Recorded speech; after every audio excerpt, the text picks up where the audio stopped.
Hello everybody, welcome back to the stream. Good to see you all. We are continuing work on controller support. So controller support plus the combat log overhaul are like the last big things that I need to do before all of the big features are complete. I think, unless I'm forgetting something.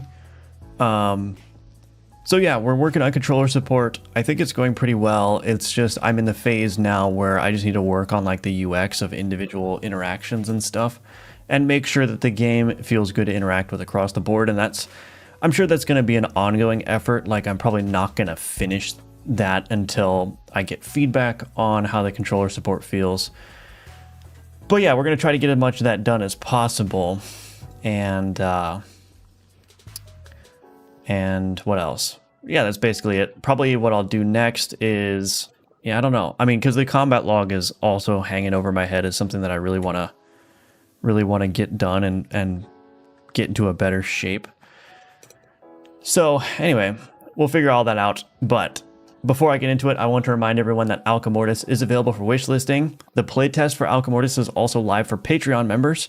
So if you're interested in the game, you can join the Patreon playtest by subscribing to either tier. Either tier will send you a Steam key to your Patreon email address.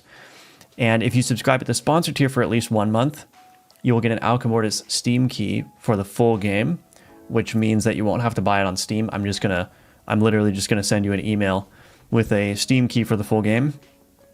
And your name will be listed in the in-game Alchemortis credits as well as a thank you for supporting the development of the game. But again, you don't need to subscribe on Patreon to get access to the playtest. The playtest will be going live for everyone in the very near future. So just keep an eye on the Discord, keep an eye on the email list when that goes live. And I'll probably also be doing a YouTube announcement video. So yeah.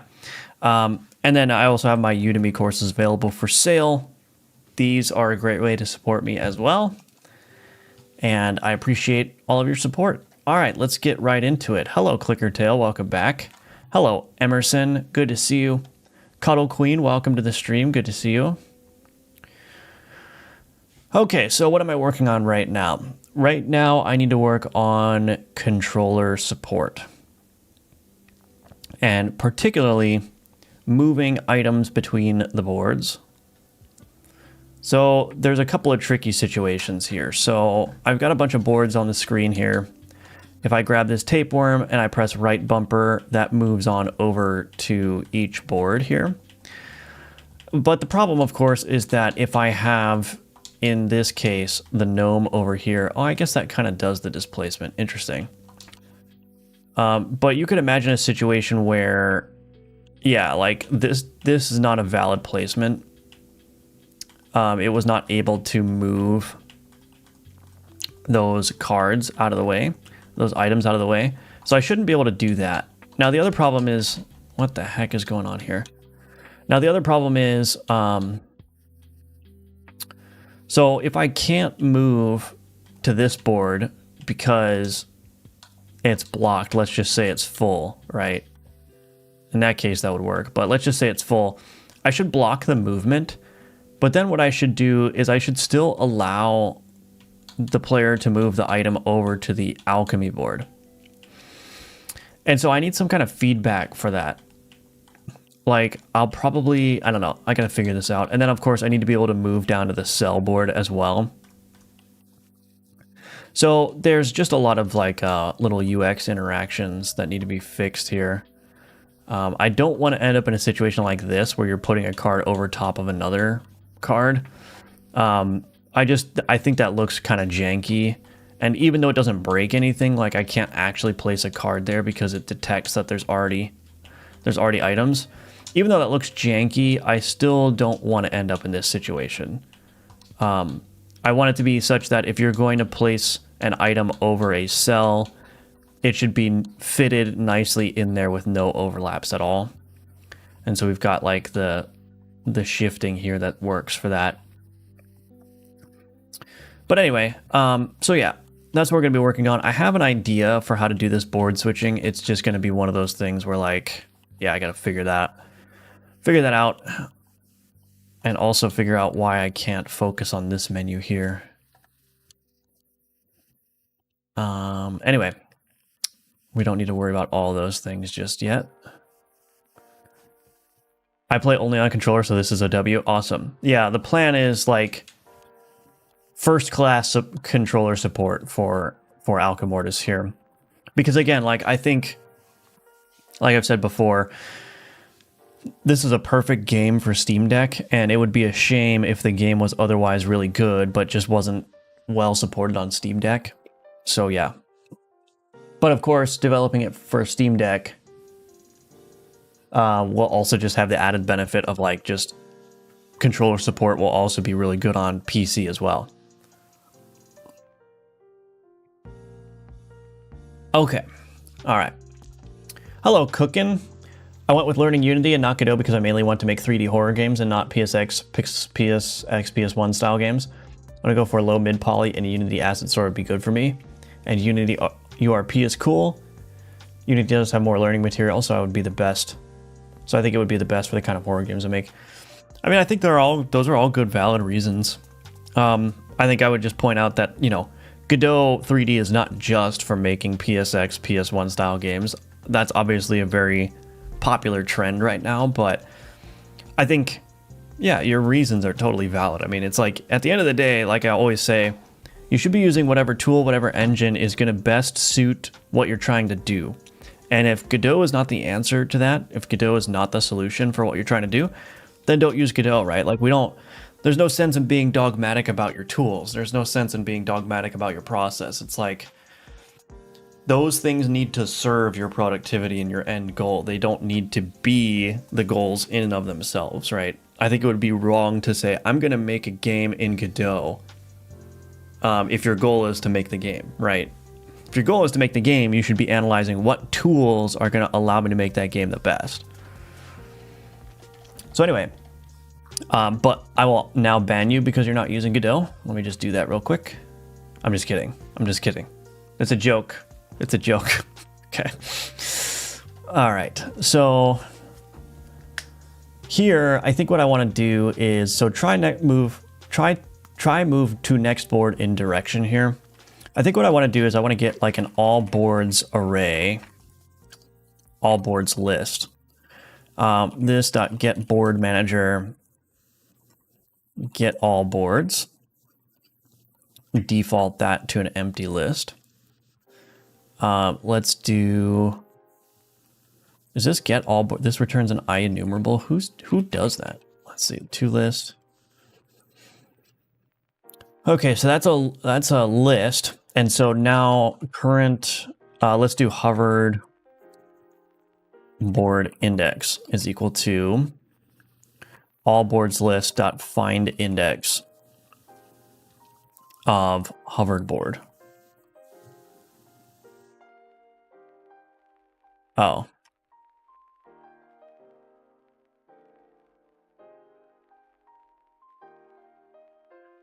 Huh?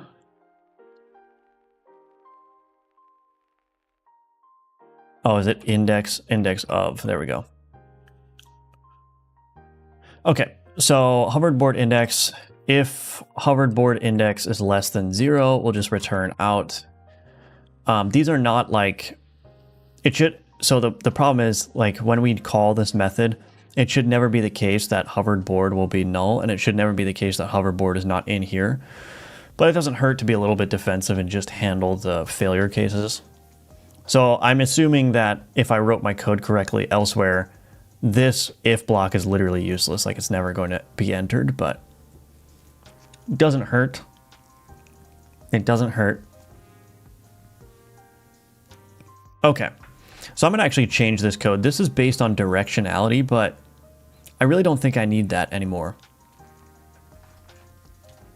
I think what I probably want to do is I probably want to do order by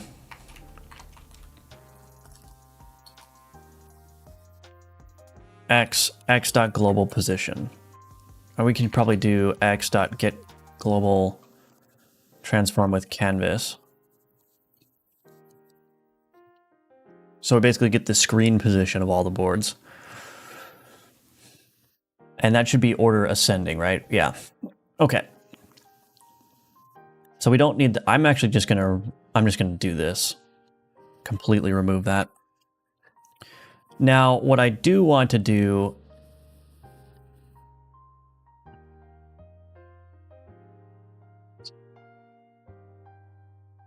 so this is going to be a little bit weird because there are some boards that could be in the screen that are not properly in context.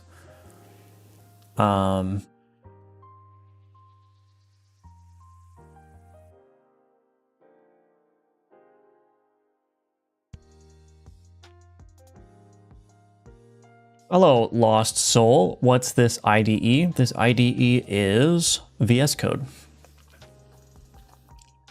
Let's just see if I can get this working in the base case.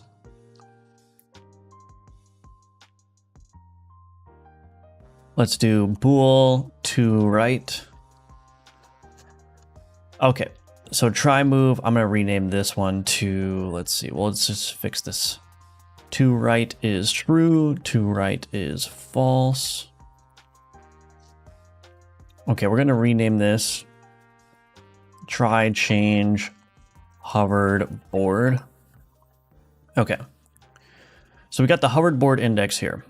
Var new index is equal to hovered board index plus to right 1, otherwise -1. Okay. If new index is less than 0 or new index is greater than or equal to allboardslist.count, then we want to return out of this. So we'll play a failure state here.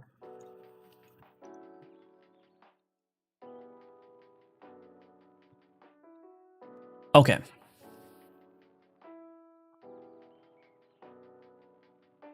And then here we can just do this. Hovered board is equal to all boards list new index, and that's it.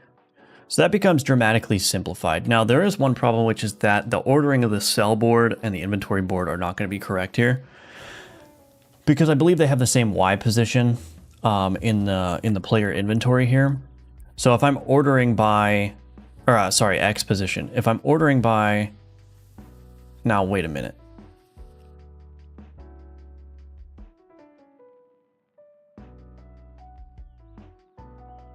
How does it actually do an order by on a vector 2? Oh, interesting.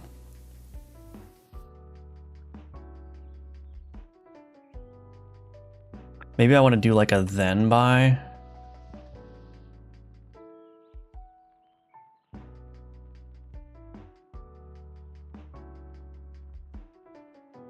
Hold up a second.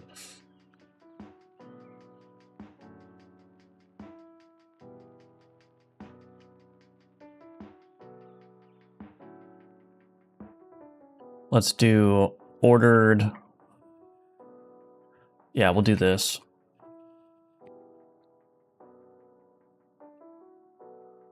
Okay, all boards, so we'll get rid of this. Okay, and then we'll do all boards order by, then by. So we're gonna do x origin.x, and then we're gonna do then by descending.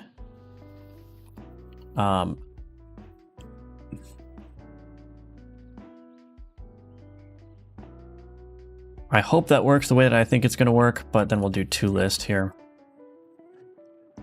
Okay.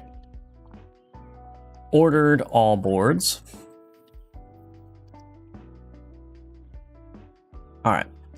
And we can do ordered all boards here. All right, let's just give that a whirl. Let's give that a gander, and we'll see if that works.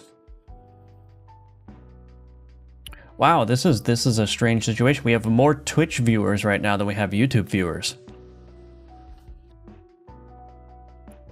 I don't know if that's ever happened.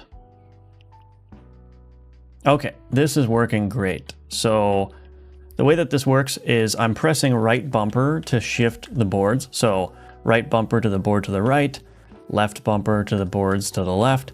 But if I'm in the stash board here, the inventory board, and I press left bumper again, it goes to sell.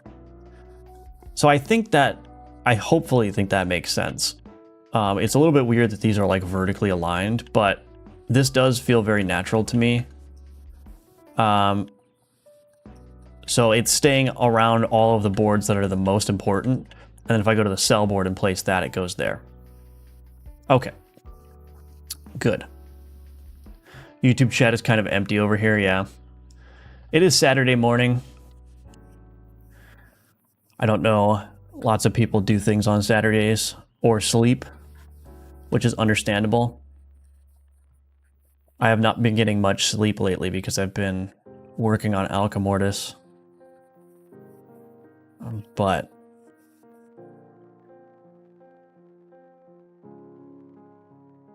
okay, there's still a bunch of weird things with the controller support here, but that's all right. So we got that in the alchemy board, that one in the alchemy board. I can press that. Okay, then we got the gnome and we got this. So I'm probably going to want some kind of like quick take as well. Some kind of like quick move. But that seems to be good to me. Now we have a major problem that needs to be solved here, I think, which is that I could have these boards in the background.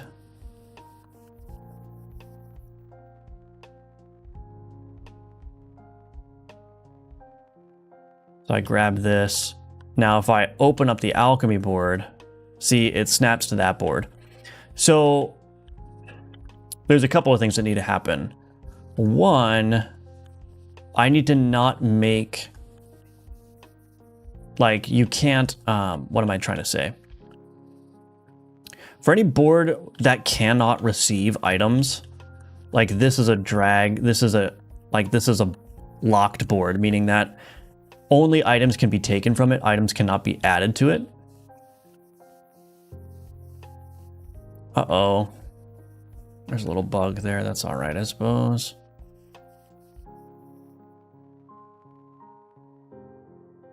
Oh, that's not good. I'll have to fix that bug, I suppose.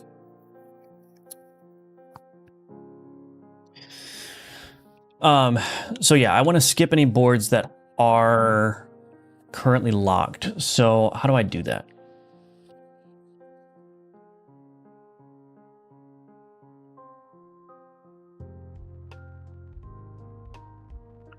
So instead of doing get all boards, I probably want to do get all placeable boards. And then in here, what we'll do is we'll return all boards dot where x.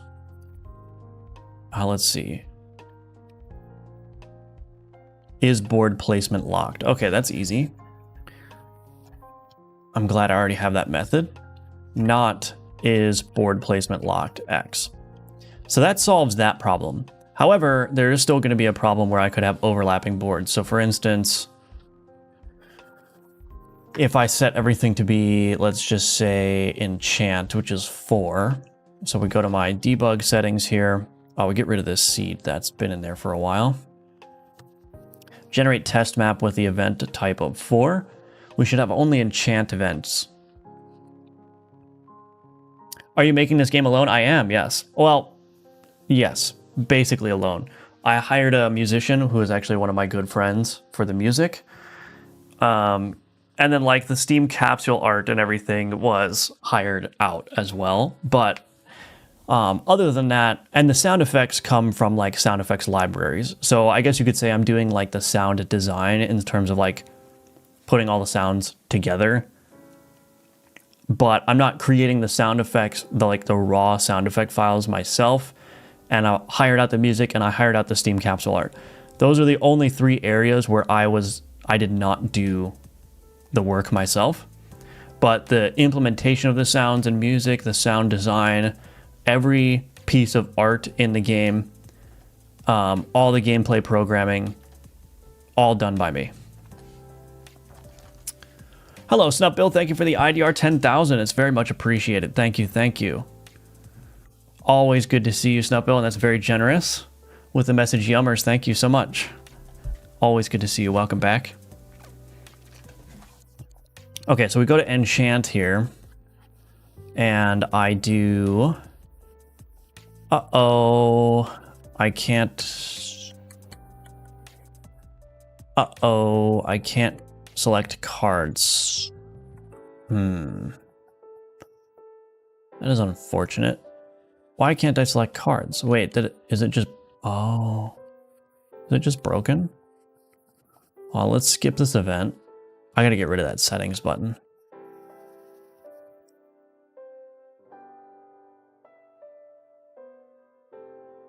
I don't know why the first time I entered that I wasn't able to select items. That's not good. That's not good at all. I wonder if it's just, I have an existing bug here. No, it's not working.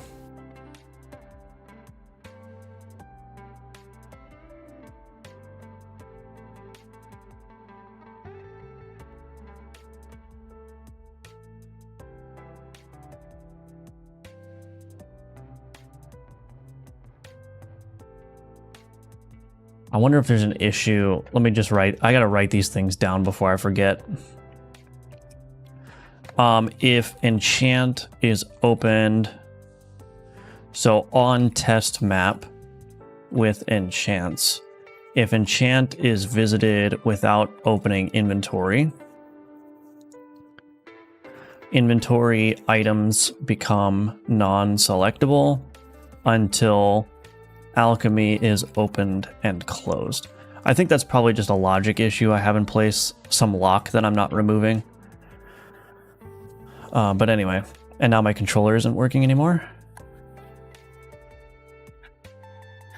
Okay, let's unplug and replug the controller. Okay, so I have a problem here, which is that if I open alchemy and then I move the gnome, uh-oh. If I open alchemy and then I move the gnome, see how it goes behind the board there? So that board, that enchant board is obviously not in context. And so that board should be blocked.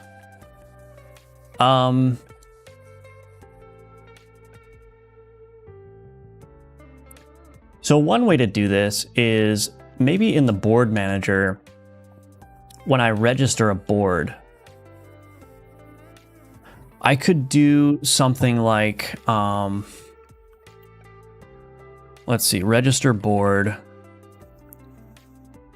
board registration. I could do something like public bool lock when inventory opened.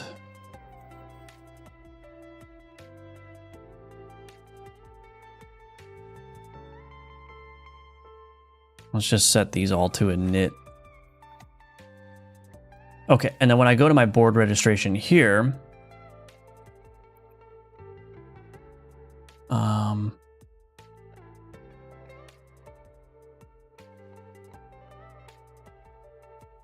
if registration dot lock when inventory opened, we're gonna do game, actually,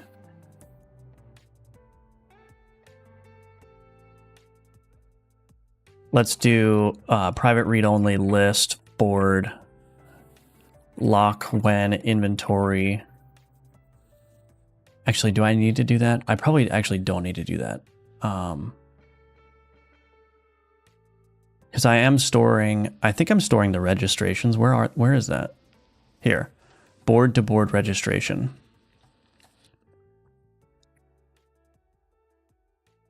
So in here, let's do this. Game events.instance.connect to inventory opened. Oops. On inventory opened. Game events.instance.connect to inventory closed. On inventory closed.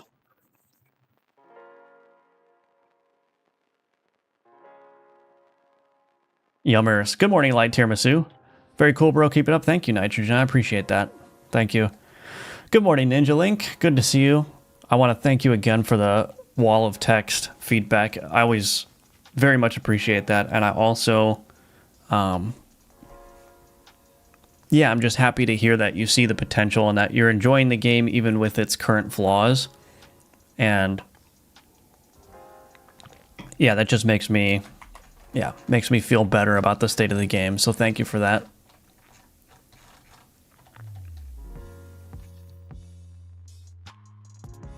I would encourage anyone to who's interested in the development of Alchemortis, which is probably most of you here, to go check out Ninja Link's feedback in the Discord.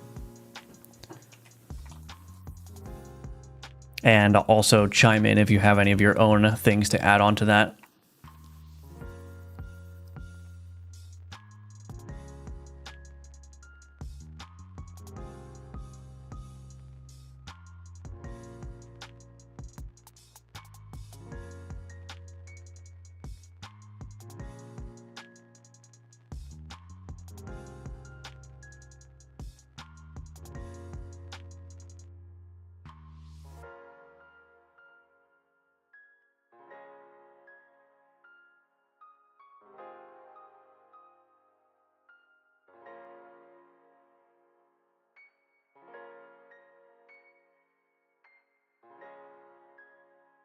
If board to board registration board.lock when inventory opened, add board placement lock board. Private void on inventory closed. We're just going to do the reverse now.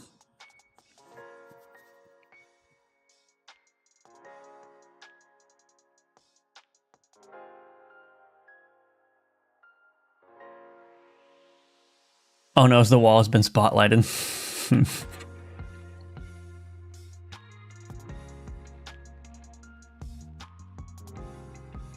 All right, is that gonna work?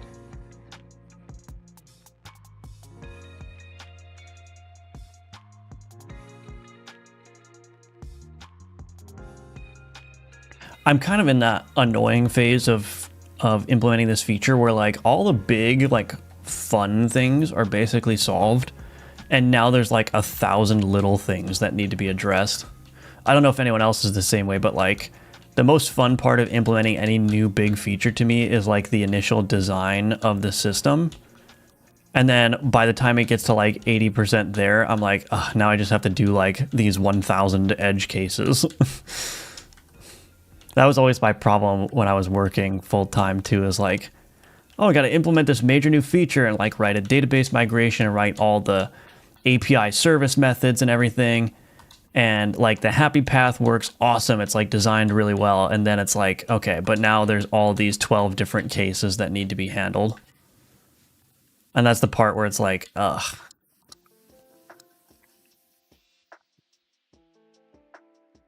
But I'm not complaining. I enjoy working on the game regardless. So if I open the alchemy, it's not working. It must not be emitting that inventory closed signal. Let me look at my drawer UI here.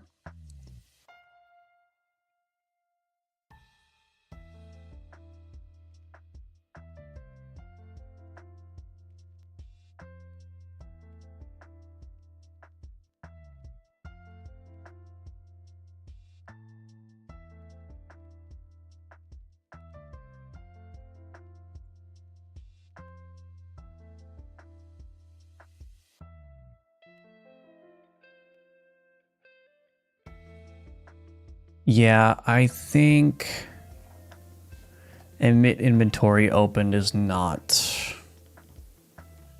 the right one to look at here.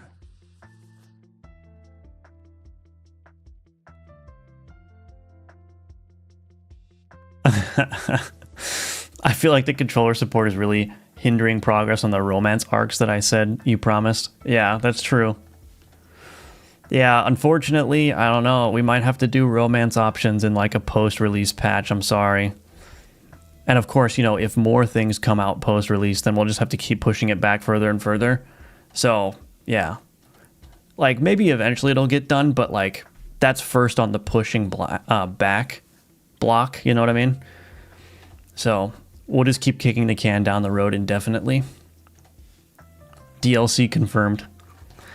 I tell you what, I hope that this game is successful to the point where like DLC, or at least like very big content patches would just be like it will be an ideal situation if there's like an eager audience for the game that is just like can't wait for the next content patch to drop, you know what I mean? I feel like that's going to be, oh man, if that happens.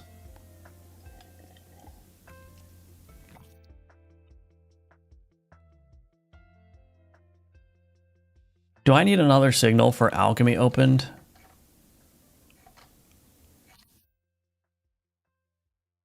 Meta Quest support. Hey, if Meta wants to give me a big old grant to just implement VR in the game, then that's fine with me.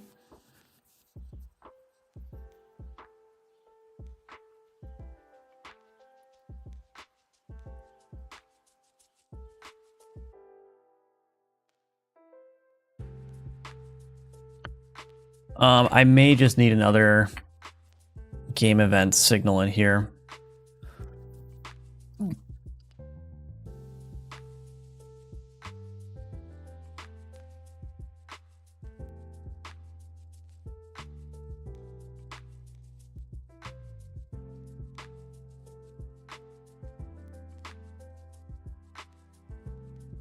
Now, wait a minute. I'm thinking about this 1 second. Do I want to do that?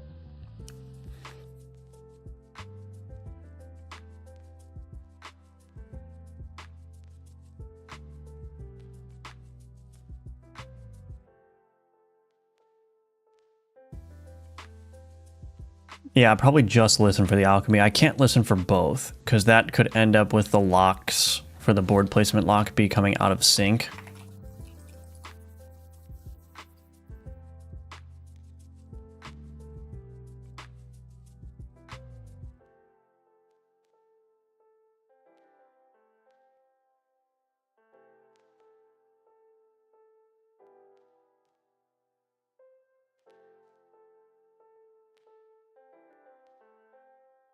Do I literally have those signals already? Are they being used anywhere? Oh, they are.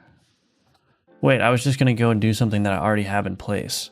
Do you like that though? Like, I didn't even know I had these signals already and I named them the exact same thing. That's consistency.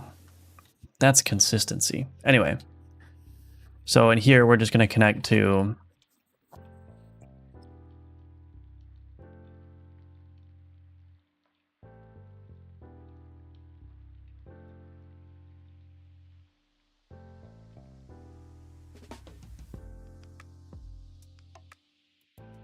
why am I doing this reversed? I don't understand. Okay. All right, let's see if that works. Still waiting. Yeah. Funny to see crossover DLC Alchemortis X Dave the Diver. Now we have sushi items and sharks. Yeah, it'd be interesting. I mean, like, look, I don't want to count my chickens before they hatch, but I don't know. Would I ever do crossover stuff? I mean, honestly, maybe if it was the right kind of game. Like, if, for whatever reason, Alchemortis is big enough that Slay the Spire devs want to do, like, an Alchemortis crossover, I'd be like, yes.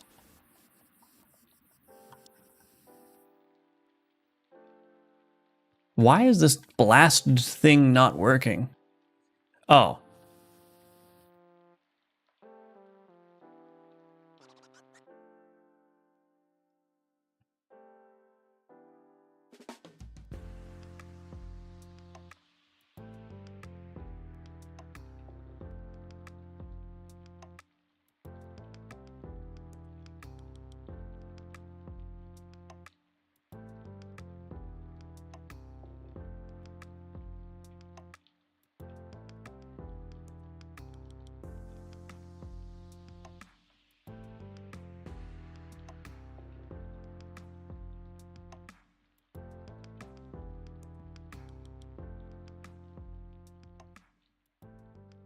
There's a bunch of problems here, actually, that I'm thinking of. So, first of all,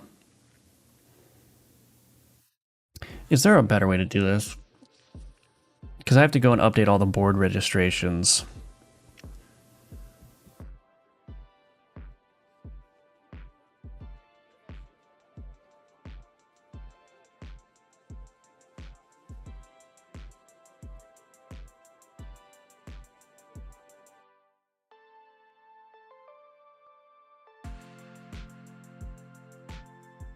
You know what I may do?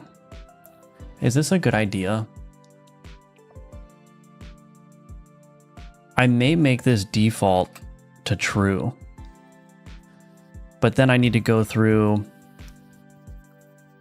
my player inventory. I need to make sure to undo that. So lock when inventory opened equals false. Lock when inventory opened equals false. So that's the cell board, the inventory board. Now I need to do the player combat board. Where is that?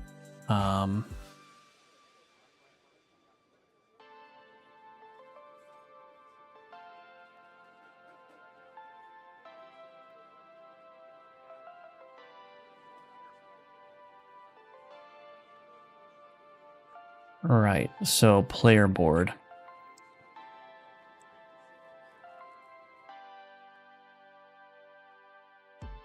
Wait, is the player board never registered?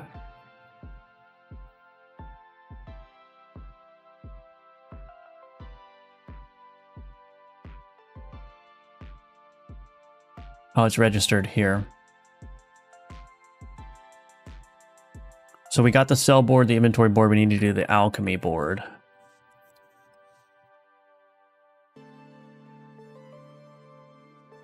I think this is actually easier, because then any new board that I add to the game will lock when alchemy is opened by default. And I only needed to set to, because what I'm worried about is like I add a new board to the game and I forget to set that and then it breaks, right? So instead we'll make that the default case and I'll just turn it back to false for all the boards that are known at the moment. So that should work. The other problem too is that when a new board gets registered, that is not necessary anymore. So I need to almost store like private bool are inventory boards locked.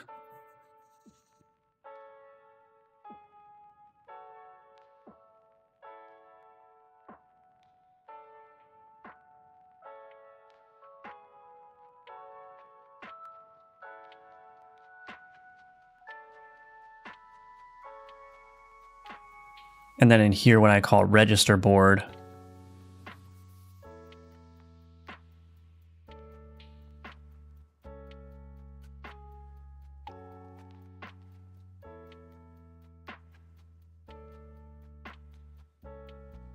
oh wait, no.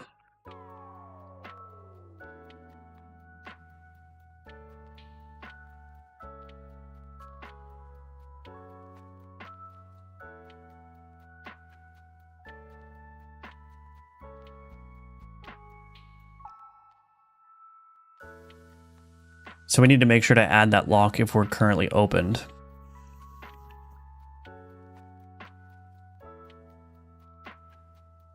All right, let's see what that does.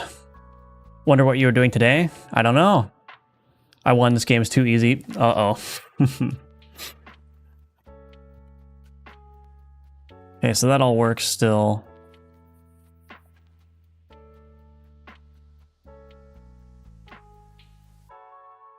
I don't know what this is, but I can't move it over. But anyway, open this, and it still goes. What in the heck?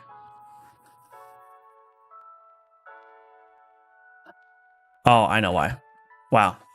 I'm just not on top of the ball today.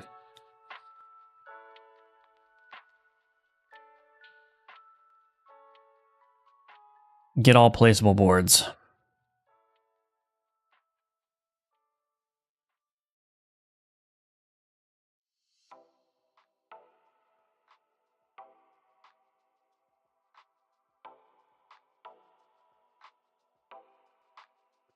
Maybe a quarter pounder with cheese today. I don't know about that one.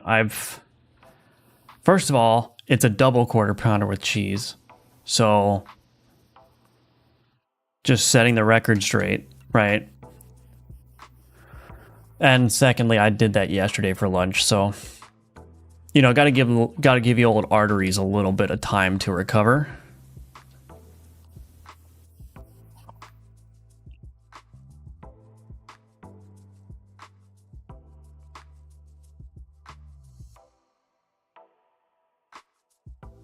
Does this have a board placement lock on it? Oops. Did I not do this correctly? Oh, I did that in setup test. Oh, that makes sense. Man, I'm just like not on top of things today.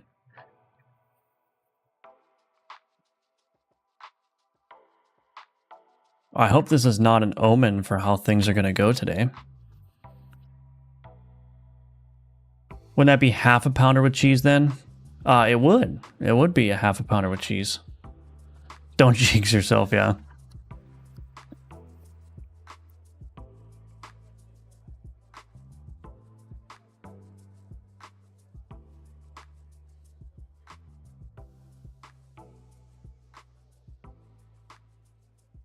Okay, so that works now. And then if I close that, I can move it over. Okay, that feels pretty good. Uh-oh.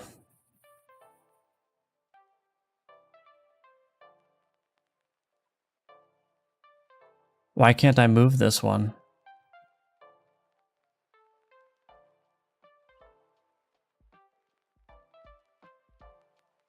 Why can't I move this one out of here?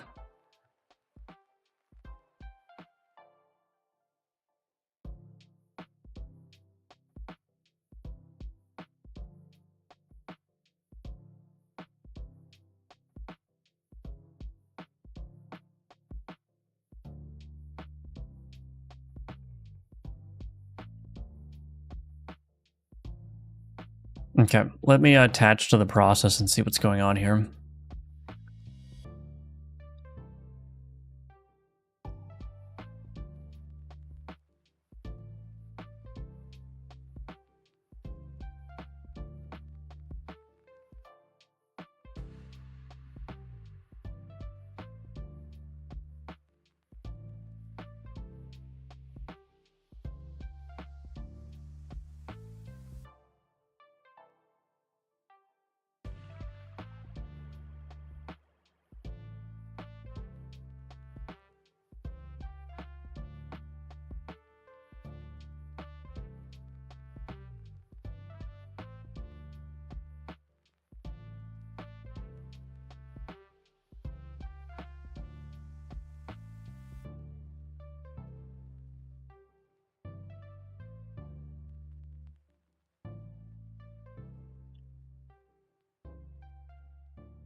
Let's see. Ordered all boards, select x dot name. Fine. To list.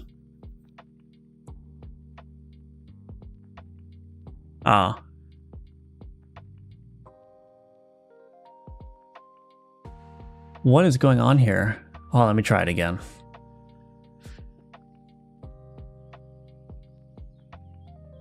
Oops. Well, we could just do this again. And now this isn't working. Man, what's going on?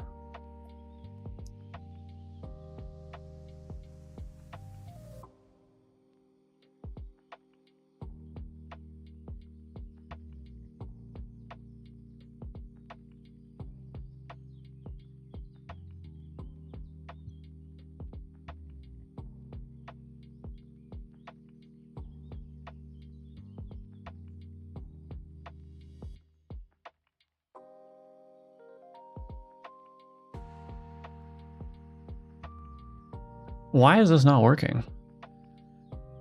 Okay, let me do this. This will make my life easier. We'll rename this to enchant board. Okay.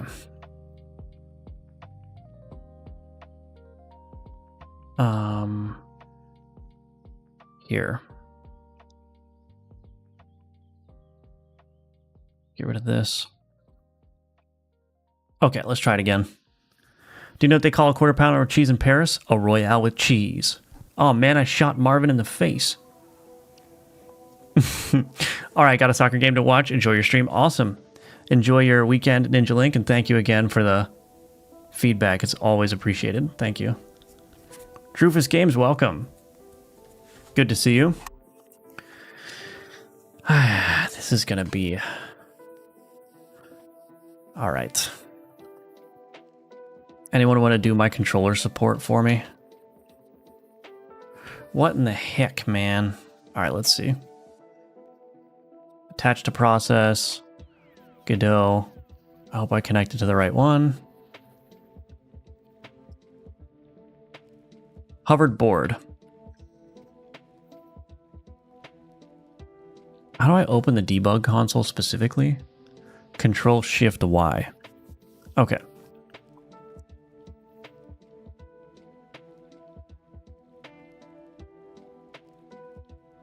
So it is the enchant board. What are the ordered boards here? Cell board. Okay, that makes sense.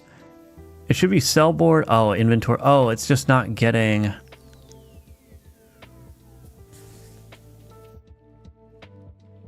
It's just not getting the... Huh?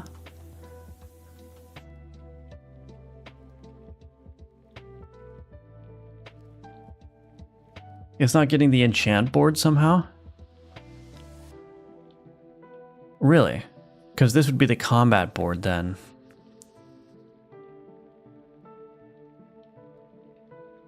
Why is it not getting the enchant board? Does it think that it's...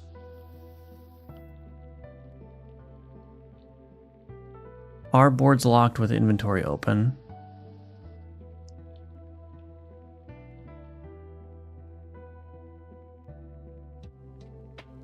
Oh, this is redundant.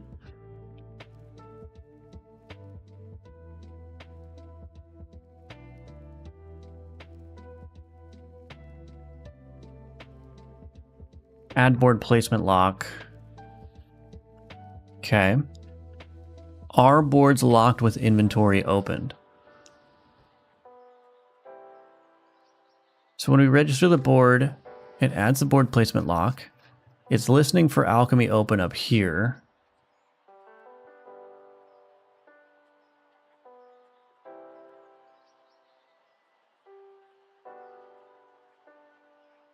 Adding a board placement lock to that board.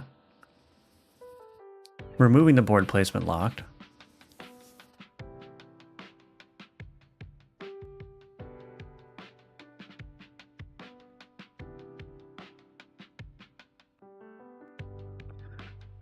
I'm assuming, I mean, it's just not being returned from here, which means that it thinks that the board placement is locked. Oh, the board placement is locked.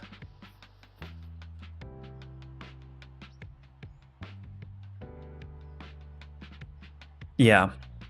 The problem is the board placement gets locked after you select an enchantment. So this is actually working correctly. It's just that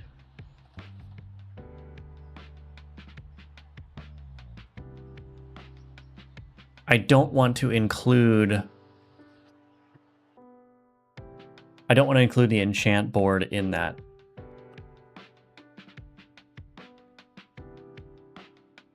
So I wonder, actually, there may be a better way to do this.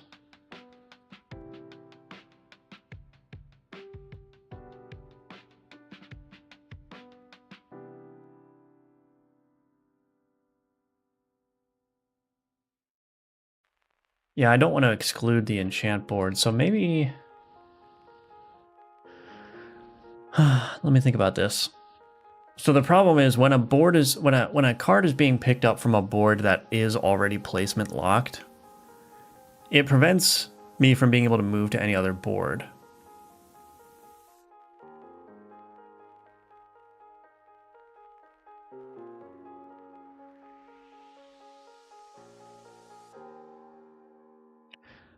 So what I could do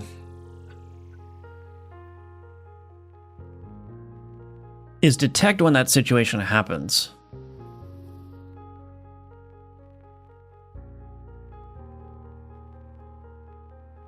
So I'm going to do something a little bit clever here, I think. Let's do get all placeable boards. Let's do board force include board equals null. Where the board is placement locked and force include board equals null or x is equal to force include board.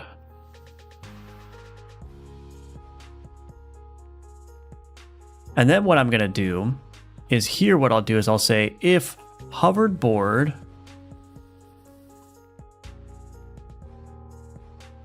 let's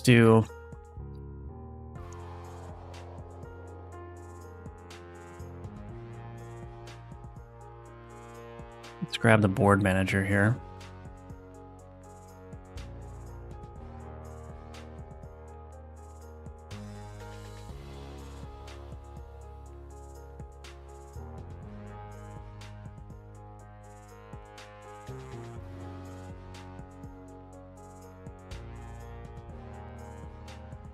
So I think this will work the way that I'm thinking it will. So we're going to detect when we start dragging, we get the hovered board. It's going to say, is the hovered board placement locked? If so, we're going to include it in this all boards list so that this filtering doesn't exclude it here, right? But then once we change our hovered board, that board will no longer become a candidate for placement. So as soon as I move that item out of the board, it essentially gets excluded from any future list for being selected by the moving. I think that will work. So what we really want is we want an initial state where even though the board placement is locked, I should be able to move out of it, right? But then when I try to go back, it won't let me. Now I'm still going to plan to add drag and drop cancel support on controller, which will just snap the item back to the board that it came from, regardless of its state. So I do this, then I grab this, I can't do it. Fudge. I can't do it. I wonder why that didn't work. Am I thinking about it wrong again?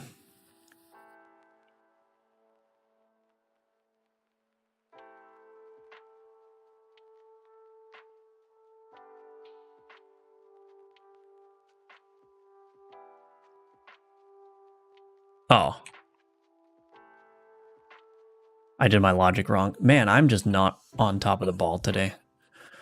We want to include all placeable boards where the board placement is not locked or the board. Okay, I'm just not good at logic today. Man, I'm making all kinds of stupid mistakes.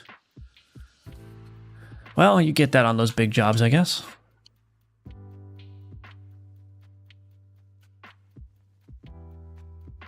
Hello, Goshing Game Dev, welcome. How are the pixel animations moving like they've been tweened?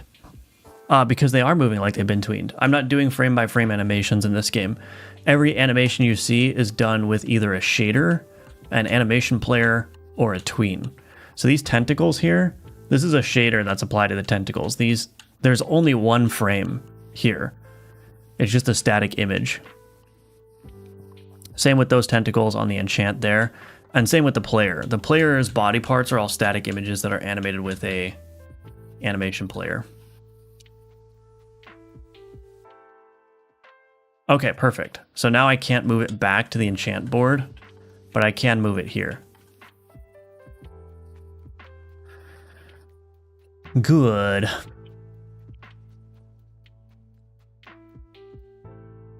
So now I want to try another situation, which is that if I open my inventory as I go to an enchant, that board should, yeah, see how I can't go to that enchant board now?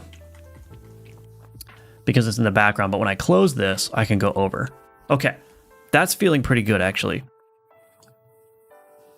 That's feeling pretty good. Escape to ordered board if locked. Yeah, we could do that. Does controller support really take that long? I mean, it probably depends, right? Like, I didn't build this game with controller support in mind from the start.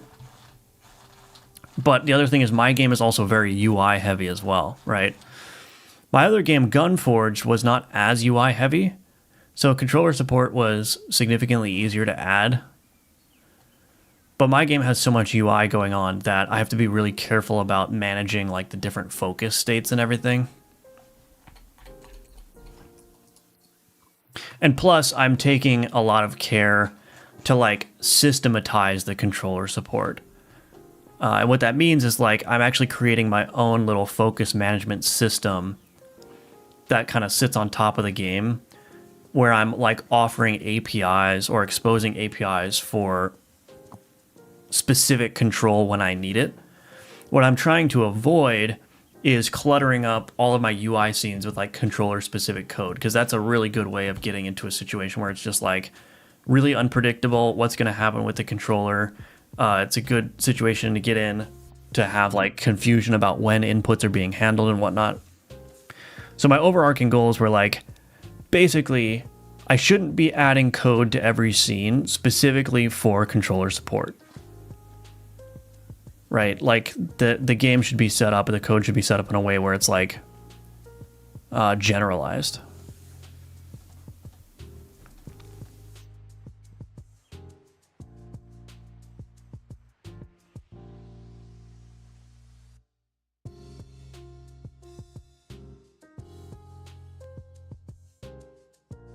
Okay.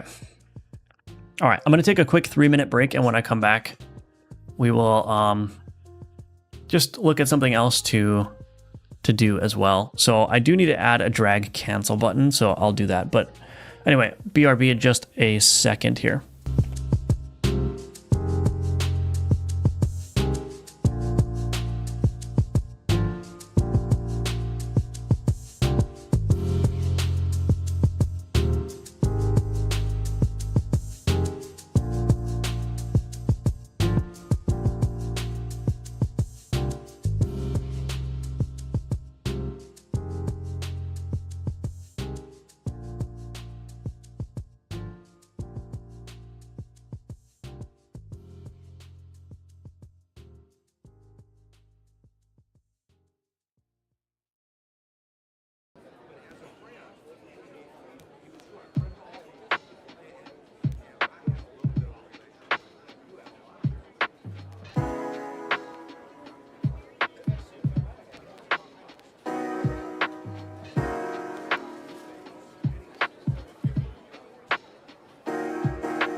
Okay, I'm back.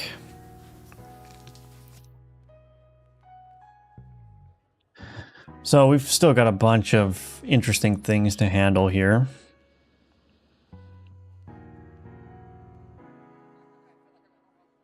I need to figure out, for example,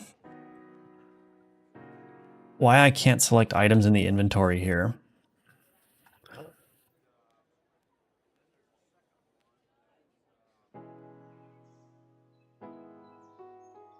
Let's see.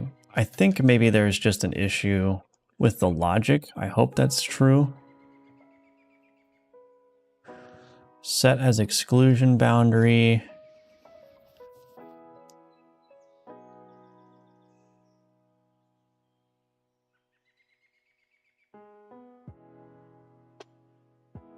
Oh, yeah.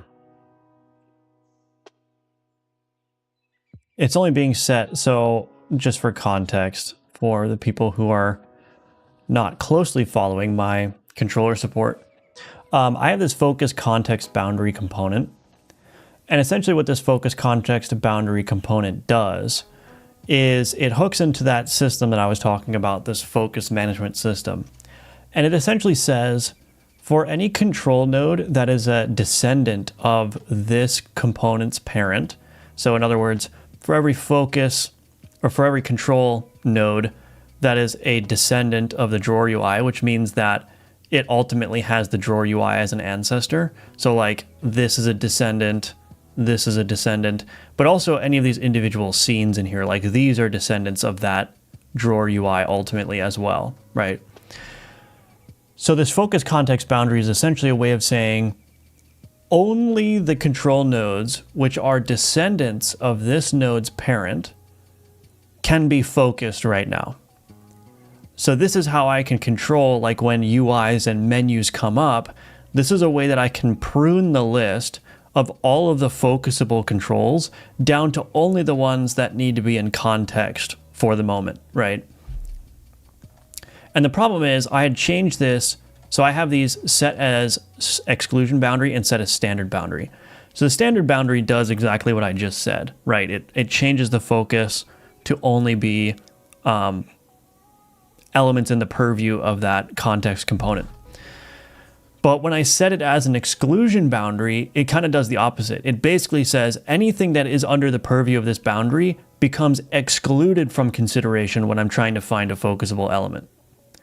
So that when the inventory animates outward, which I can't do from this scene, but when this inventory animates out, that's essentially saying that any focusable element that is a part of this inventory, all of this stuff, becomes no longer a candidate for focus.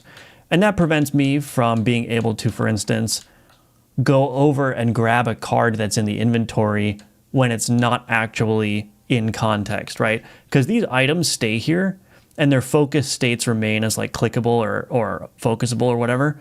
So I just want to exclude those for consideration when I'm on the map view because I only want this stuff here to be in context. So anyway, what I was doing is I'm setting it as an exclusion boundary when the inventory is closed, but I'm only setting it back to a standard boundary when alchemy is opened.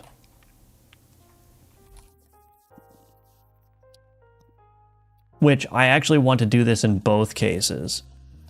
When open alchemy or when this becomes force expanded.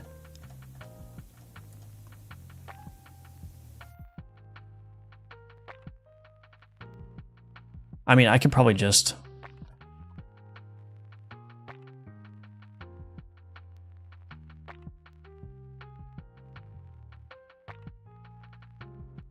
Honestly, I could probably just put this in here. Hello, Smile XFO. Welcome, welcome. Use Claude code and problem solve. Yeah, well, I do use Claude sometimes. Okay, so that seems to be working. And then I can actually drag items over now. And I can move this over and that. Yeah, perfect.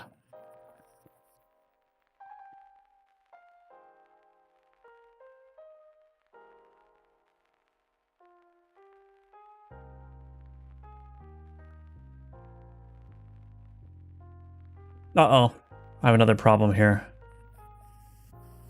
Are these not in context either?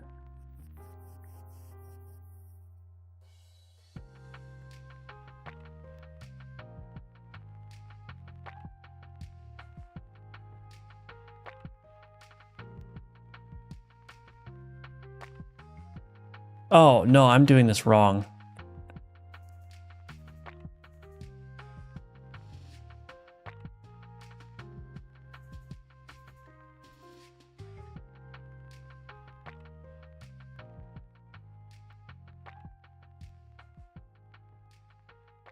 It actually needs to be disabled.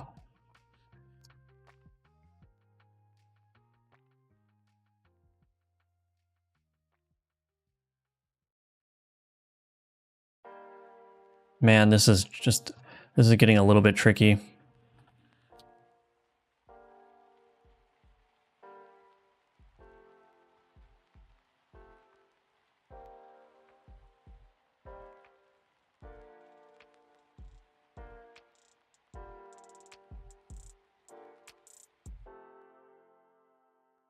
Okay, I think I got it.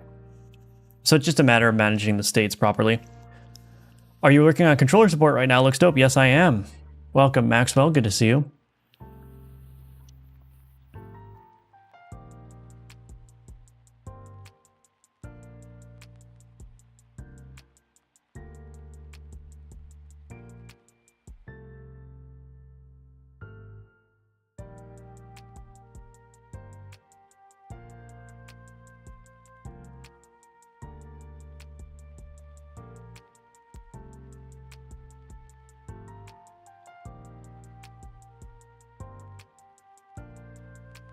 So I still need to handle the case where this board cannot be moved to.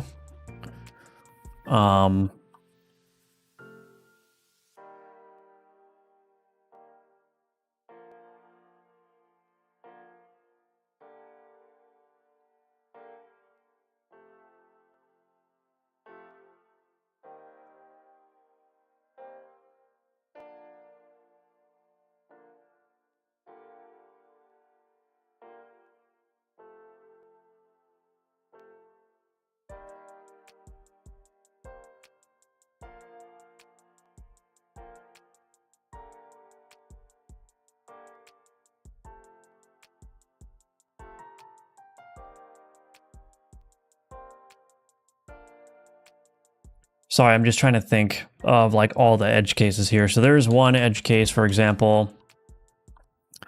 I can't enchant that.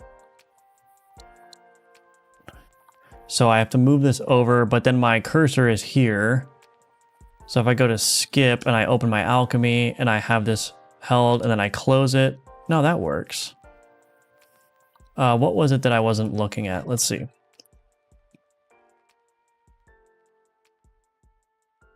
Let's give myself another candle here. Okay. So if I do this and I put that there and I do that and I put it here and I grab it. No. Sorry, there was like a situation that I'm trying to figure out what exactly was the problem. Oh. Yeah, why is that the case? So while I'm dragging, I just need to make the drag get canceled, I guess. But I think there was also a situation where, let me think about this. I bring this over here, I enchant it, I bring it over. Yeah, my cursor follows that item. But the problem is when something gets set as an exclusion boundary, that should trigger a refocus.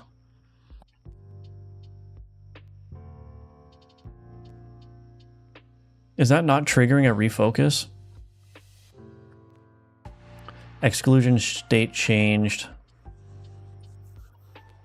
Focus context boundary manager exclusion state changed. Rebuild scoped controls. Exclusion boundary parents.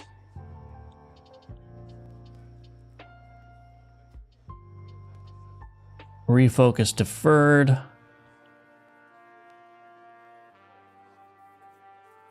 Is control active in scope?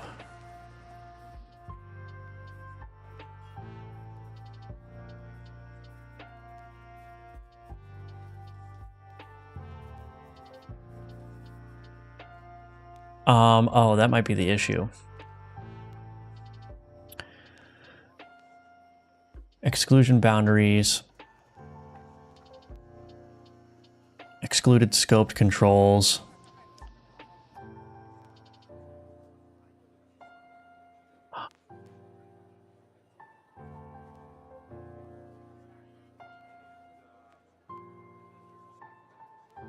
This is not right.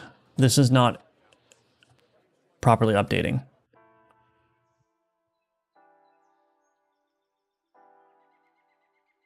This should be active scoped controls, because this will do the... No.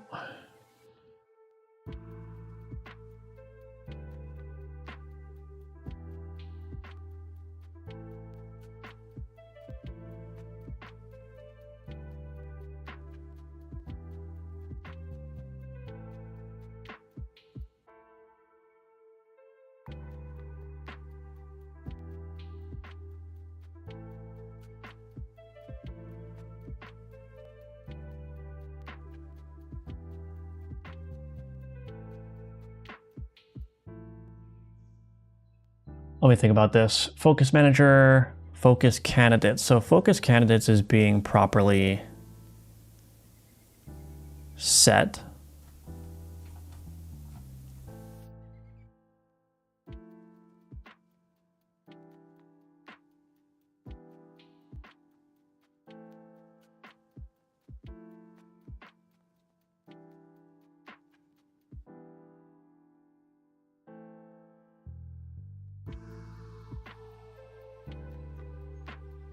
So what is this saying? So when we call refocus, we get the current focus owner. If the controller is not active or the focus owner is not equal to null and the control is active in scope. But all this is doing is this is just checking active scoped controls. What it's not doing is it's not considering excluded scoped controls. Now, why is this public though?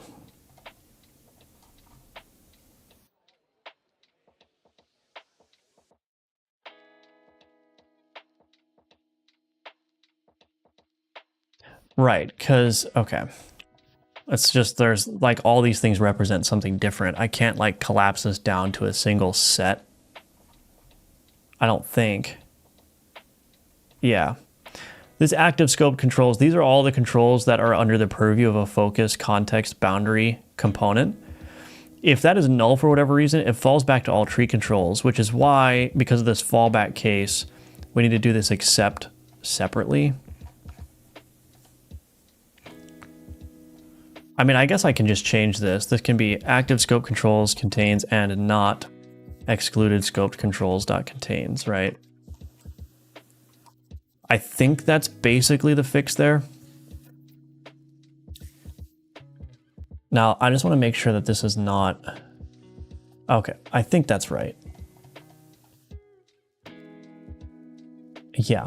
So I think what was happening is my cursor was getting stuck to an item because it was still like this was passing because it was under the active scoped controls.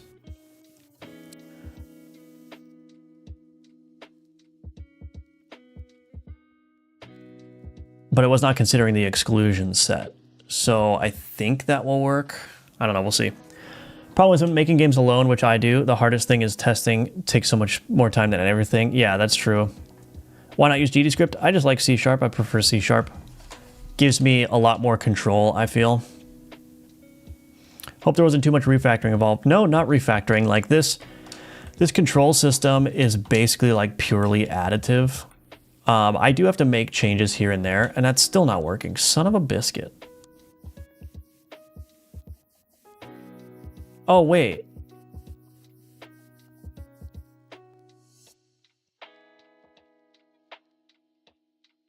I think this change was good, but that wasn't the change that I was doing. It's just not setting... I will get this eventually.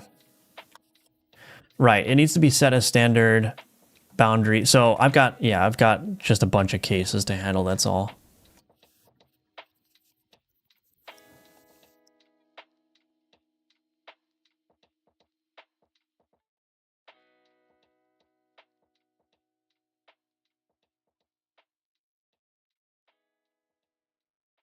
No, wait, that should work. Set as exclusion boundary.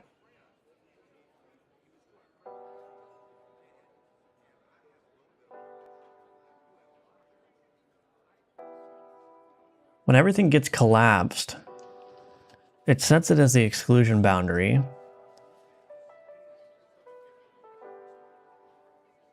That goes to the focus context boundary manager. It goes here, on boundary exclusion state changed, rebuild scoped controls. We're getting all the exclusion boundaries. We're getting all the exclusion boundary parents. We're getting the active boundary. Then we iterate over all tree controls. We say if boundary parent is an ancestor of control, we add that to the active scope controls, and then we say if any exclusion boundary parent is an ancestor of the control, we add it to the excluded scope controls. Then we go to refocus deferred here.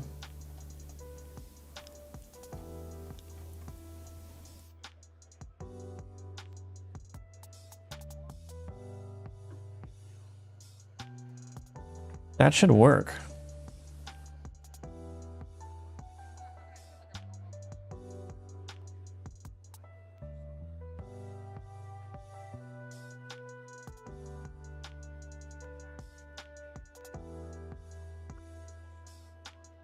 So I think the problem is very narrowly about if I am focused on a control that later gets included as part of the exclusion set for a focus context boundary, then I need to, what?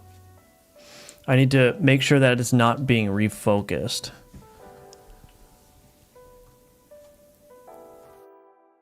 Is control active in scope? That should be false.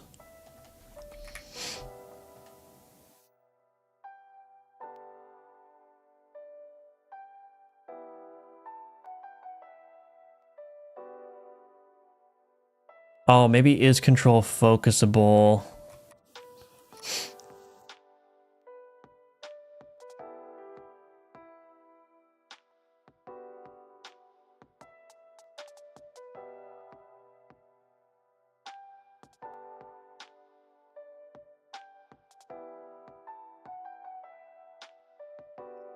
Okay, I'm gonna need to, let's do this.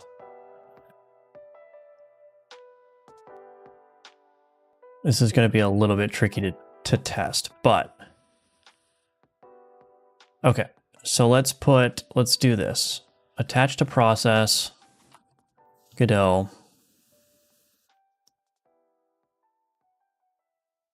Let's just put a breakpoint here.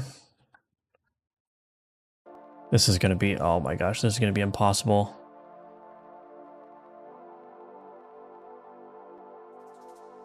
I literally can't test this.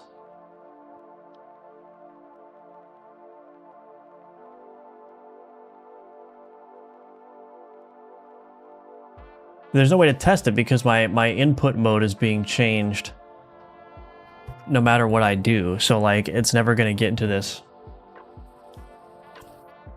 breakpoint here, because this grabs focus from the game window, which changes the input mode, which means that none of this is going to happen. How do I debug this? For a beginner, better learning C# from the start or learn GDScript first?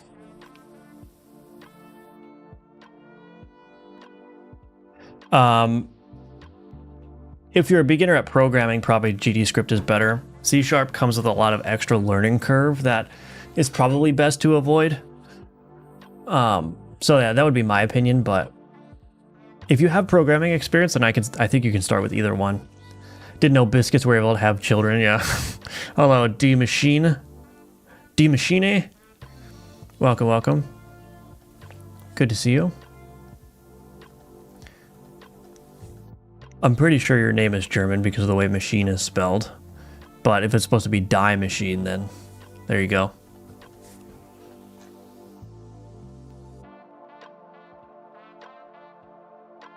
Hello, Lazy. Welcome. Good to see you. I wonder why this isn't working.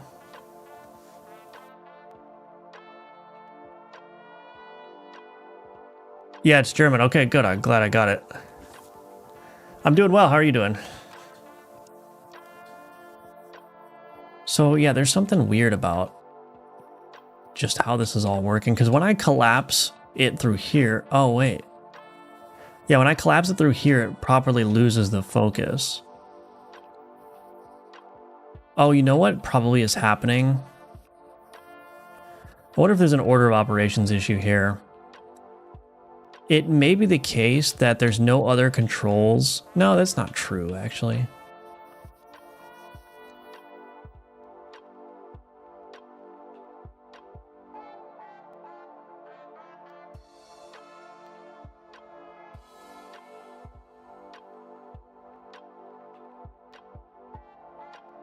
Yeah, it's just like it's not updating the exclusion boundary properly. Am I not enabling it again? Let's see.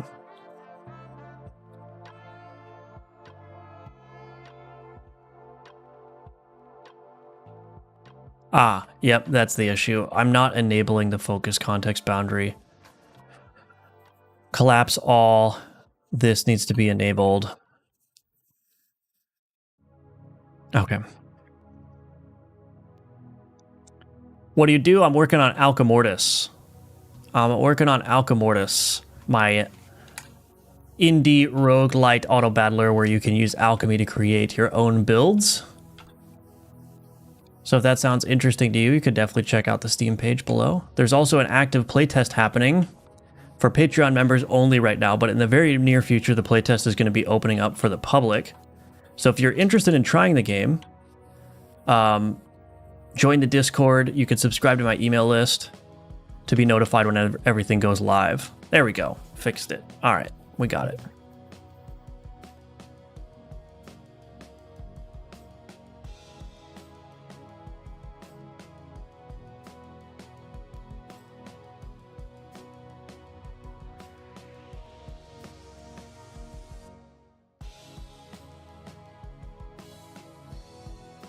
All right.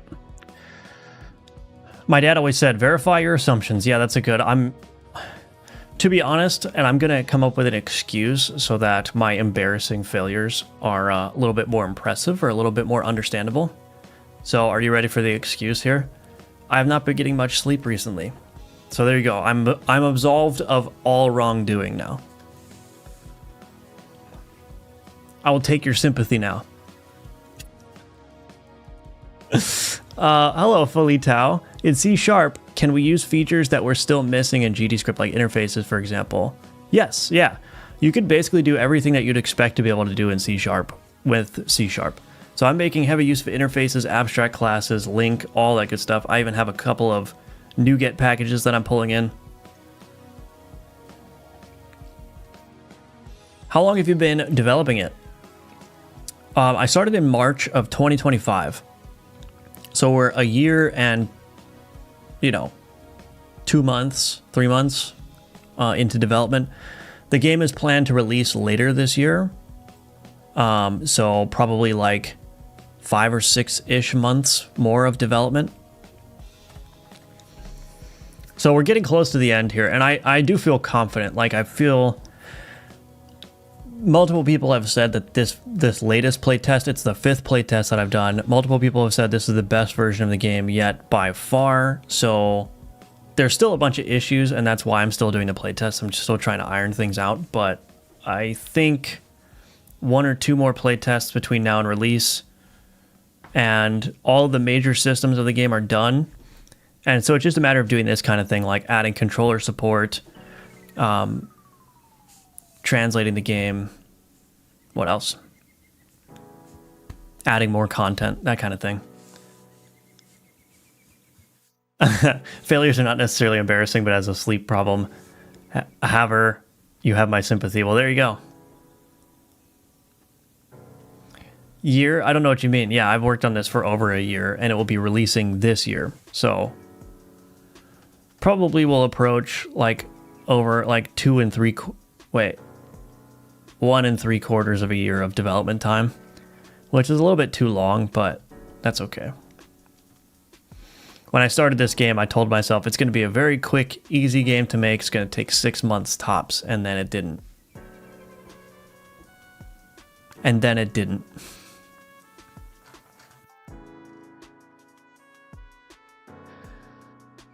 Okay, let's figure out something else to work with the controller support here.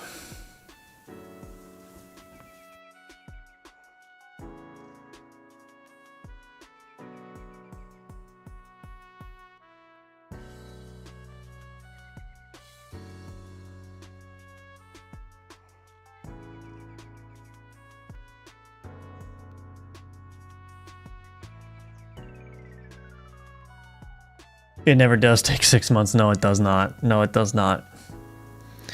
All right, sorry about this. I know I just took a break, but I'm just going to take a quick, very quick break here. And when I come back, like there's a bunch of like controller things that need to be addressed here. So I'm going to do that, but just give me a couple minutes here.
Okay. So these are all of the things that I need to do still for controller support. Let's do these other things. So this make inventory close cancel drag operation and make B button cancel drag. I think those are going to be good things to add because I keep getting like tripped up by those things. So I think we can implement the cancel drag operation when inventory closed for both mouse and controller. So I think all I need to do is just go into card mouse events manager here. I need to listen for when the inventory is closed. So game events.instance.connect to inventory closed. And I think this one is going to be really simple. You know, I probably shouldn't say that actually. And never mind, this is going to be the most complex thing I've ever done in my life. Okay, and then we're going to do end drag true. All right, I'm ready for the complexity to rear its ugly head.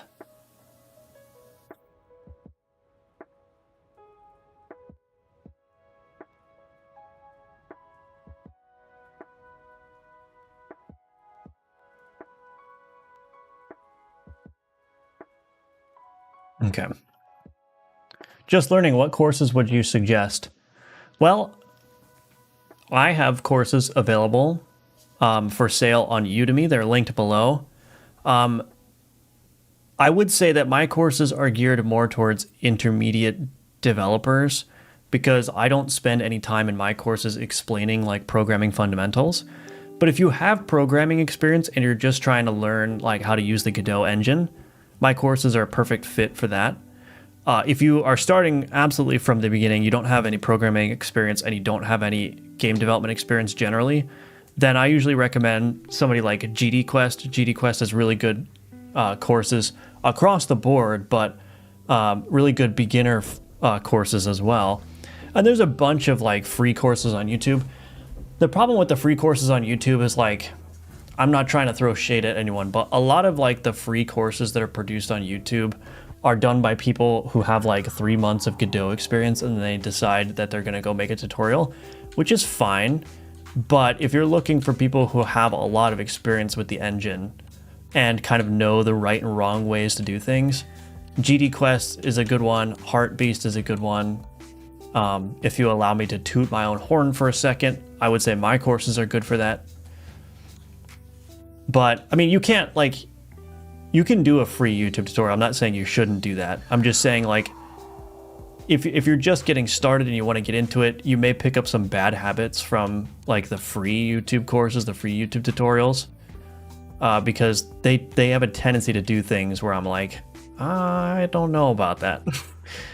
I mean, it works. What they do works. It's just like somebody with more experience with Godot would not necessarily approach things the same way. That's all I'm saying.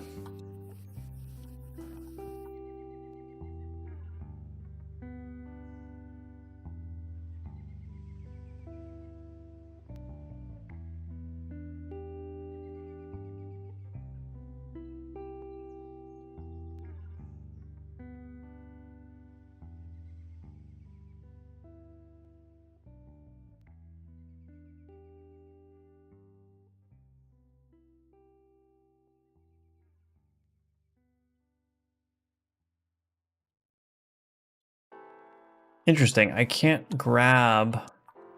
So if I cancel a drag operation and I open the inventory again, I can't grab something.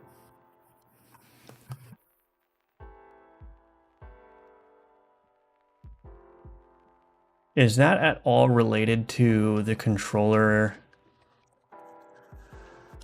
drag and drop manager?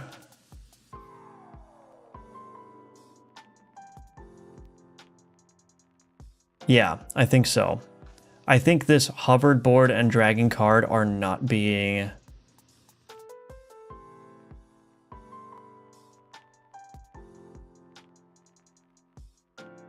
Well, I don't know actually.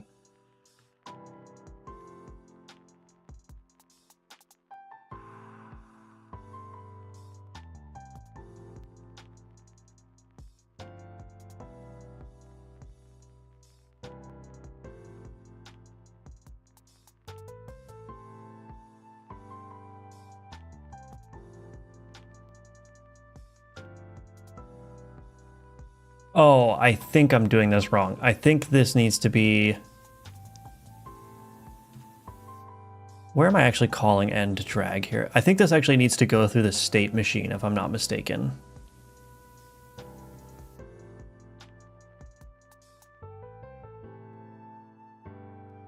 Yeah.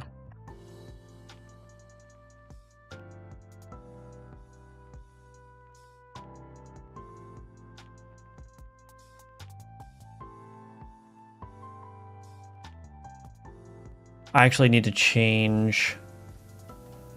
See, the problem that I'm trying to avoid, though, is that this triggers enable all focus, even if there is nothing being dragged. So I think, actually, I could just do this. If is dragging, change card input state dot none. I think maybe that will fix it. Thanks, I'll take a look at your course. Yeah, you're welcome. They're not necessarily bad either. It's more of a scope issue. There's very different considerations when your scope is a 10-minute tutorial and a full game. That is true too, yes. Yes. That is certainly true.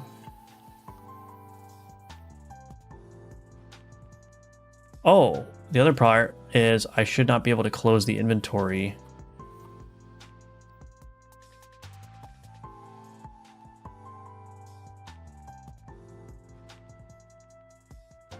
I should not be able to close the inventory while alchemy is not able, while alchemy has items. So I can do that. I can't close it here, but I can if I'm on the controller and I put it there. Now, wait a minute. Yeah, okay. Okay. Wait, so that means I'll be able to do the same thing here. Oh, this is an edge case that I never thought about, because I was never previously canceling the drag operation if the inventory got closed. So it was never really possible to close the inventory, but if I start dragging and I close the inventory, that gets snapped back to the alchemy board.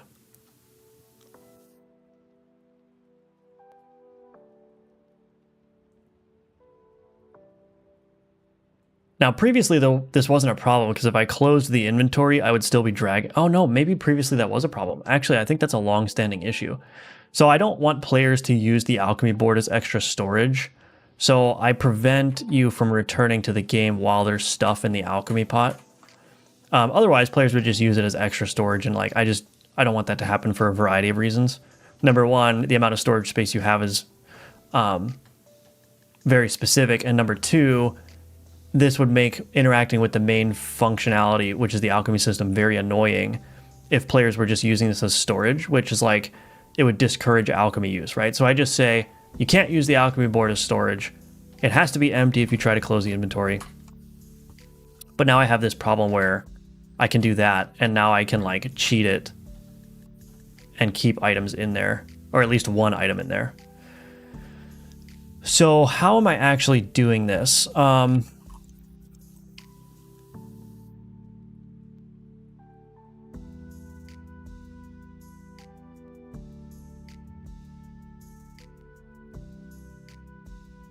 On inventory toggle pressed.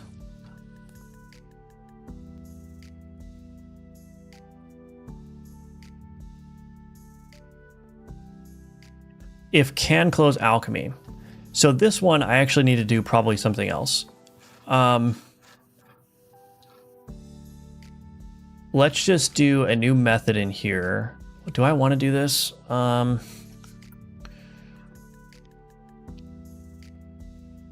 Can drag be canceled? Or no, I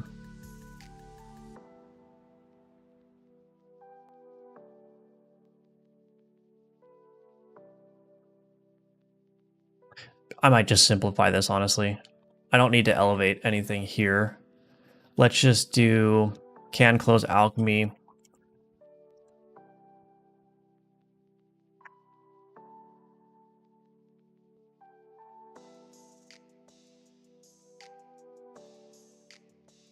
Dragon card board owner. Yeah. So we're going to do this to get mouse events manager dragon card board owner. So var drag source board is equal to this.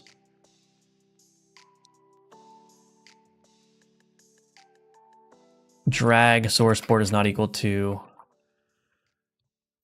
and I don't have, let's see, alchemy container. Huh? Alchemy drawer.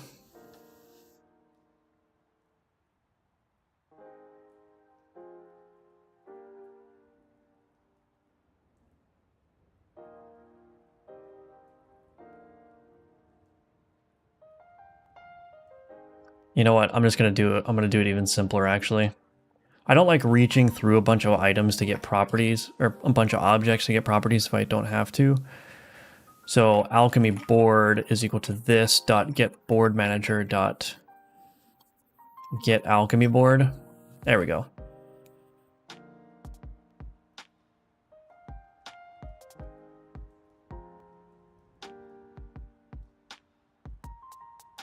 Drag source board equals null, or drag source board is not equal to alchemy board.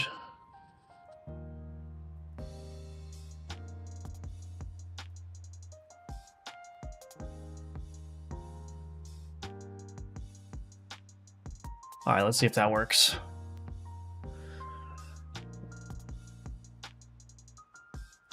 That was actually a long-standing issue. Okay, now I need to show errors. So let's further simplify this.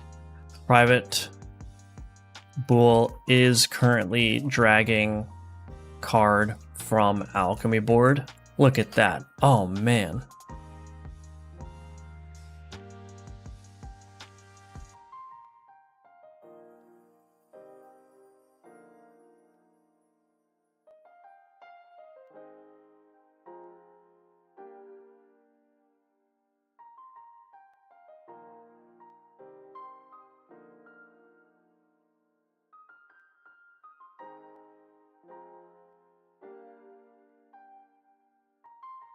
Because now I need to do inside of show errors.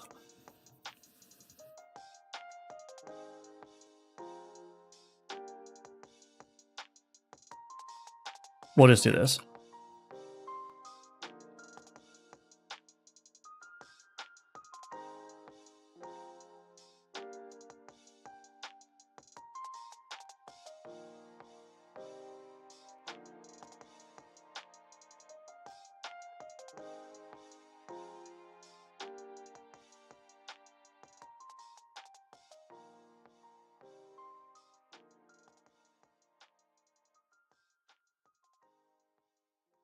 So I've dragged this here, and then I go over here and I cancel it. It snaps back to its source board, which is good. Okay. I think we are good to go. We are golden pony boy, so to speak. Okay. Cancel drag operation on inventory toggle. All right, so that one's done. Make B button cancel. So here's what we'll do. Go to the input map. I'll just do a new action, controller cancel. Add. Here we go.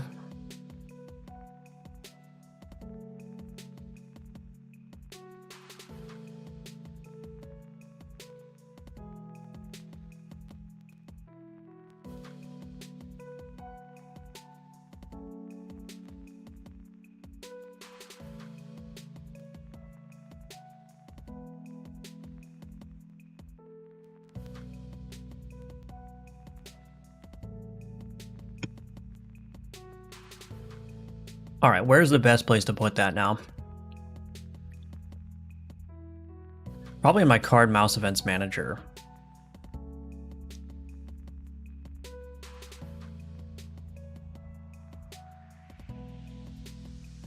Else if EVT is input event, no, EVT dot is action pressed. Game constants dot action controller cancel.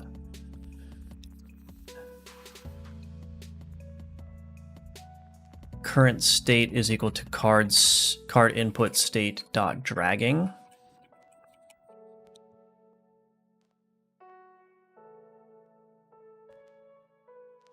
And drag true. Or no. Change card input state dot none. I keep forgetting that I need to go through the state machine. So I've got like this card input state machine, which is a little bit hairy. But as far as I can tell, it's working. So as long as I just change my card states by going through that, it very nicely handles like the mouse and controller together. Right, okay. Now the problem though is that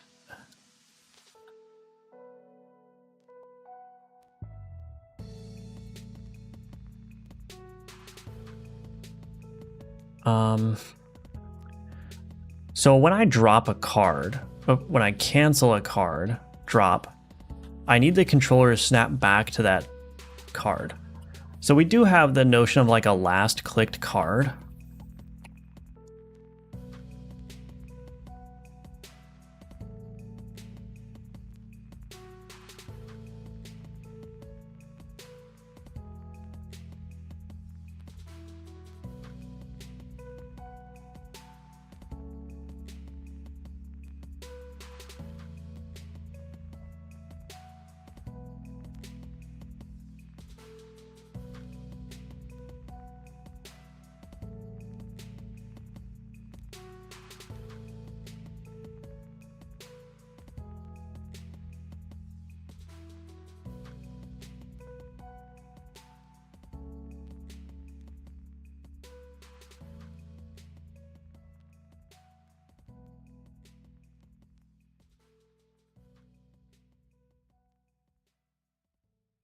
So right now, this whole hash set is being constructed every time I reference this.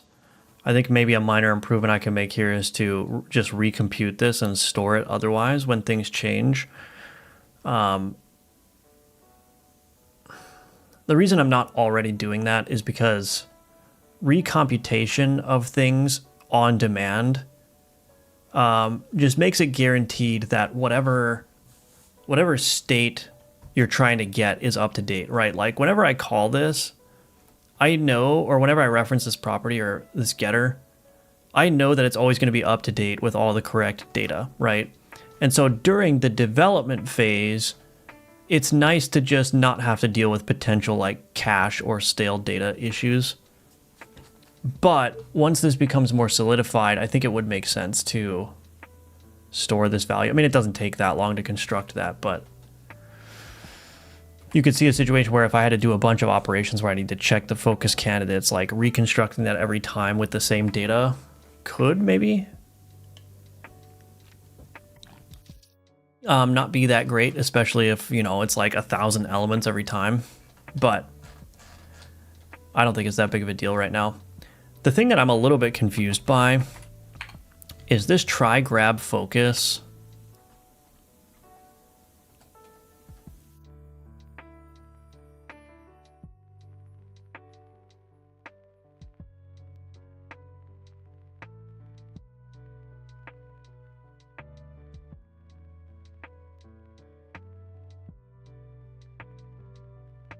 Here's something I keep going back and forth on too.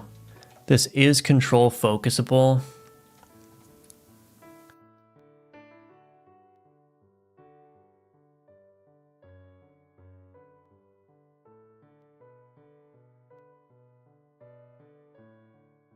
This does not account for like those context boundary stuff.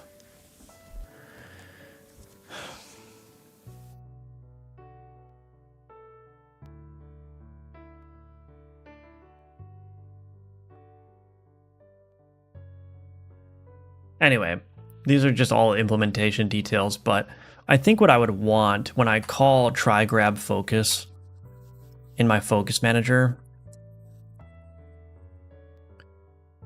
I think what I would want is for this to check that it's actually in the focus candidate set as well. Because otherwise, it's just checking if the control is focusable. So this is where like caching would be good, because if I'm calling is control focusable across 1,000 elements, and each of those 1,000 elements is reconstructing a hash set with 1,000 elements, that's going to be problematic, right? Or it could be problematic. So what I could do as an update to this is this could just become an all-encompassing, like, can this control even receive focus? And then I add in here, you know, and focus candidates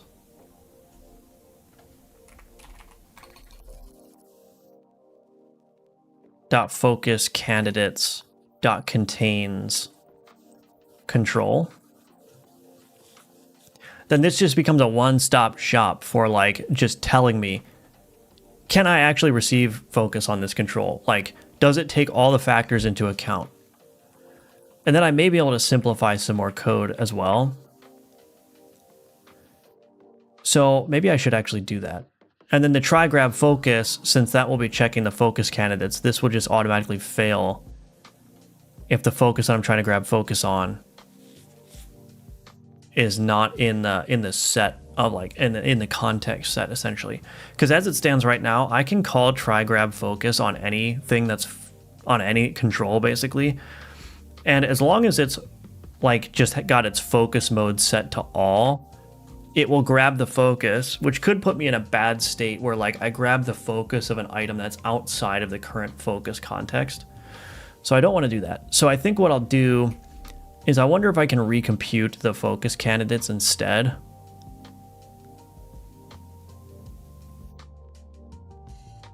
Only when things like the active scoped controls change. But there's a lot of situations where this could be the case.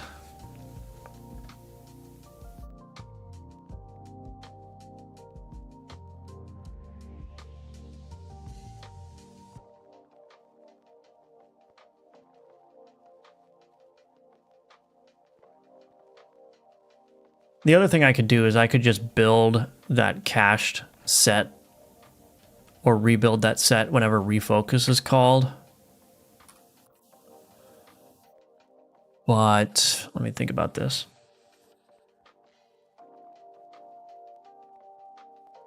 So I think what I could do a signal in here.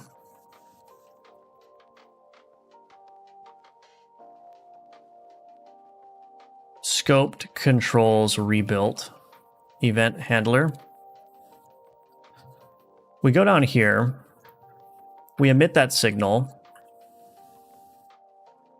Scoped controls rebuilt.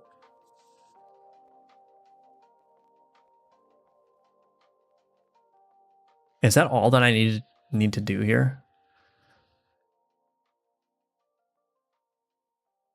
Yeah, I think that's actually all I need to do.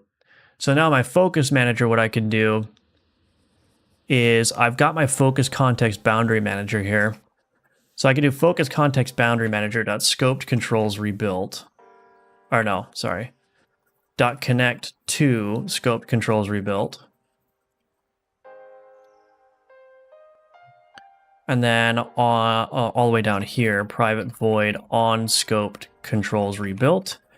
What I will call here is I'll create a new method called rebuild focus candidates.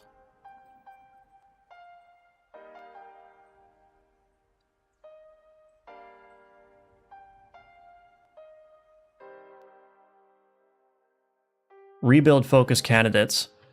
This becomes this. So I do,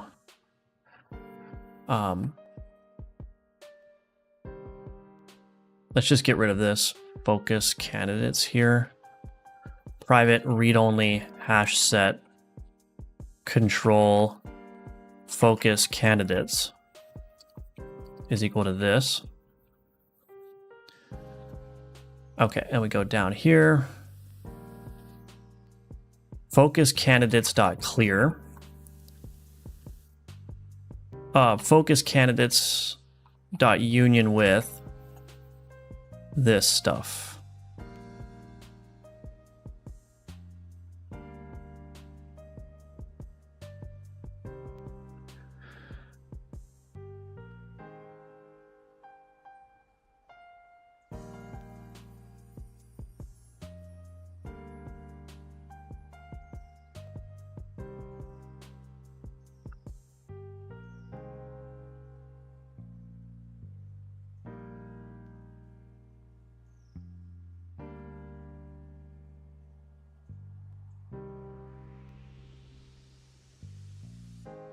And so now this actually simplifies things because I can get rid of this now.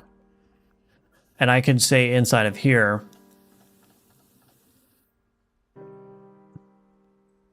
and instance.focusCandidates.contains control.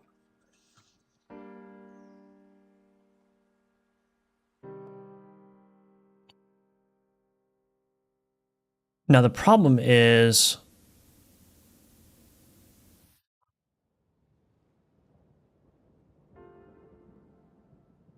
maybe I went a little bit too gung-ho.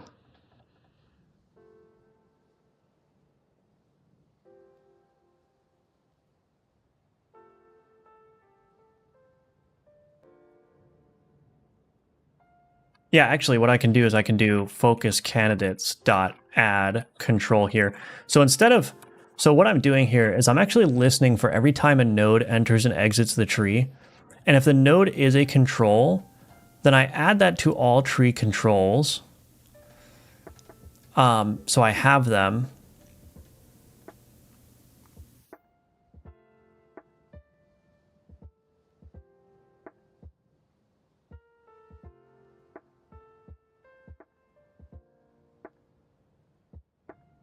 And then I can, instead of rebuilding the entire list of focus candidates, I could just add it to the list of focus candidates, right?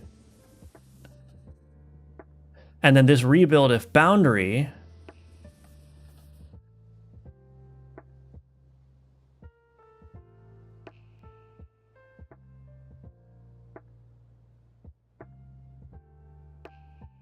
actually I need to do one extra thing. If not focus context boundary manager dot excluded scoped controls dot contains control. So as nodes are added to the tree, I just add it to all tree controls. That's automatically correct. But I only want to add it as a focus candidate if that control, oh wait, this isn't updated either though.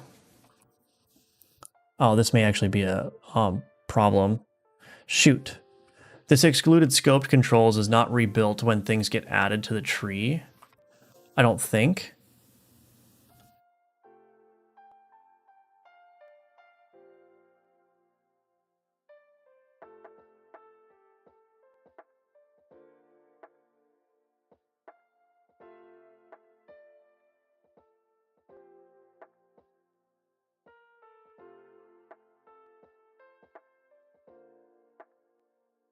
So what I was trying to do is I was trying to avoid unnecessary like context rebuilds.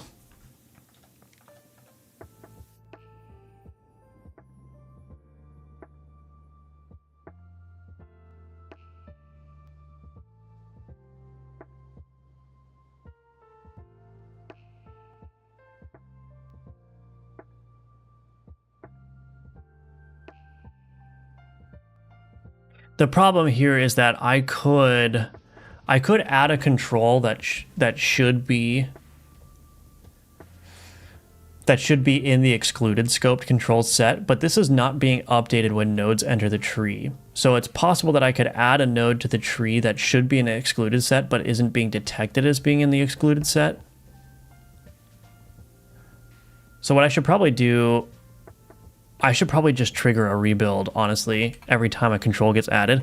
Now I am doing,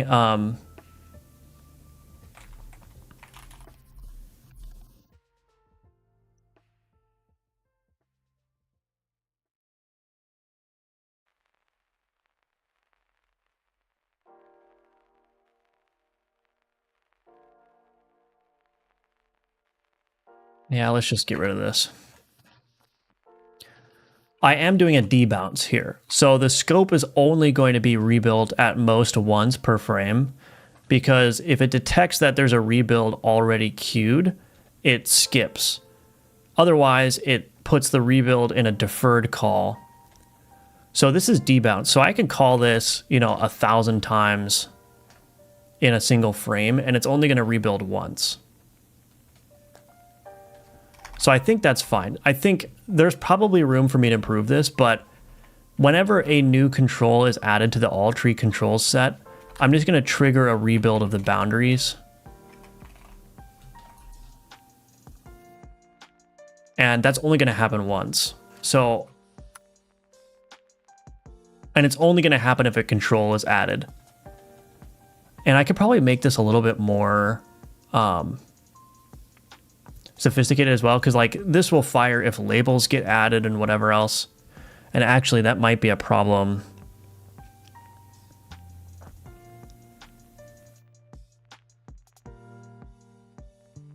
So I'm just going to make some notes here. Try to implement feature such that labels are ignored. Rebuilds only occur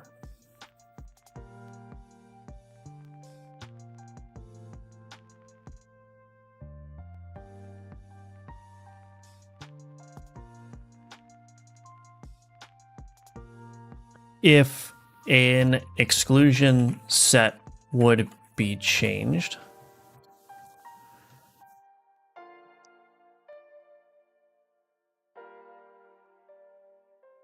If the exclusion set or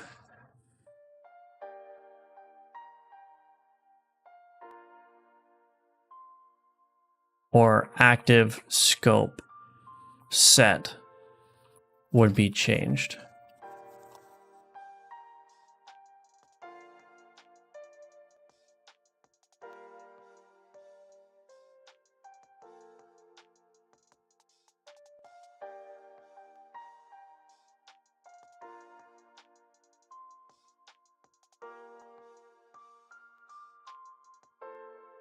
So there's definitely a way to make this better. And I'm almost wondering, like, if I shouldn't be listening for every node in the tree. I wonder if I should.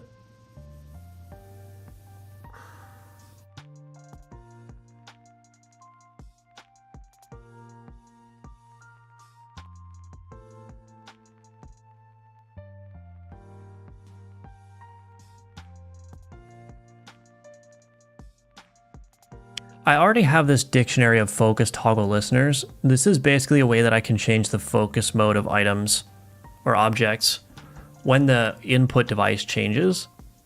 But what I'm finding is that I basically need to do that for everything that can interact with the controller.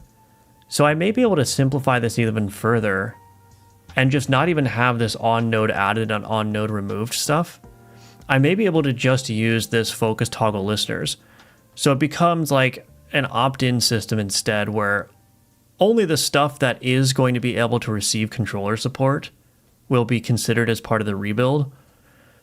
So I may actually end up doing that, because my initial intent was like, oh, I just have like this generic on node added, on node removed that will just detect when controls enter the scene, and then it can be automatically managed. But what I'm finding is that in the actual implementation, like, I actually do need to disable the focus mode when you're not using a controller.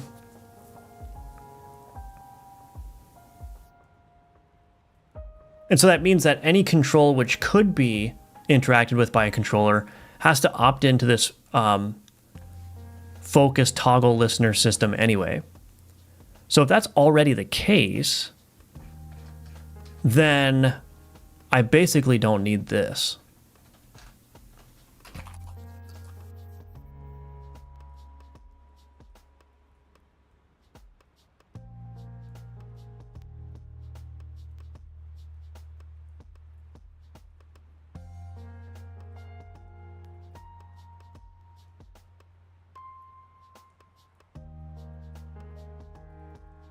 I think that makes sense.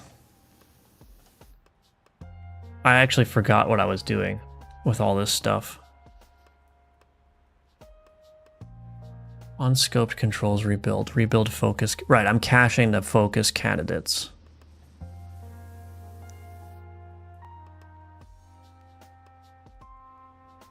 And I changed this is control focusable. All right, let's just do a quick like smoke test to make sure it all works. But you can maybe create a state machine for phases of the game and use groups to control which ones are focusable in each state. The problem is that there's so many different states, like there's so many permutations that approach wouldn't work. Because like, what happens if I'm in an enchant and then I also open up this window and then I also open up the pause menu, right? It's like, there's like a bunch of different overlapping states that could happen. So yeah, that's the main problem. So I think the context like management system that I have makes sense. I just need to figure out like, I just need to streamline it a lot more, which makes sense, right? Because it's like, this was just like the initial implementation to get it to work. And now I'm kind of in the phase where I can like revisit it and say, okay, like what do I actually need? What operations are heavier than they need to be? But I think like from an intuitive standpoint, like the control boundary system or the focus boundary system makes a ton of sense to me, at least, because it's very similar to how like focus traps work in a web development perspective, right? So you've got your document object model, which is essentially a tree. I mean, it's not essentially a tree, it is a tree, right? It's like the document tree, and input propagation works in much the same way that it works in Godot. And so if you've got like a modal or something on web that needs to intercept focus such that it doesn't get to other elements on the page, you build a focus trap, right? You build a trap where like the focus or the input bubbles up to the modal essentially, and then the modal decides, is this valid input that's relevant to this modal? If so, handle that input. And if not, then just block the input, like stop propagating the input, right? And so having that kind of like focus trap system where I can just put these boundary components in, and that narrows down the scope of all the focusable controls to basically just that entire subtree, that makes a lot of sense to me.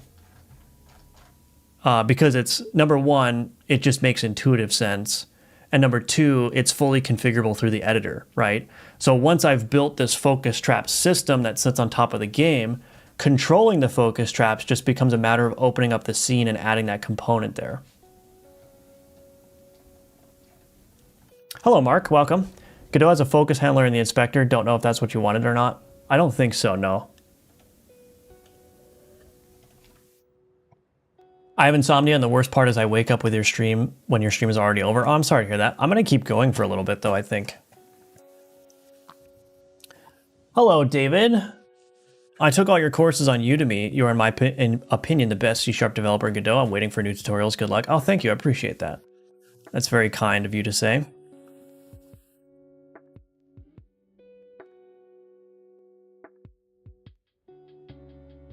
So I might actually just do that rework that I was just talking about. I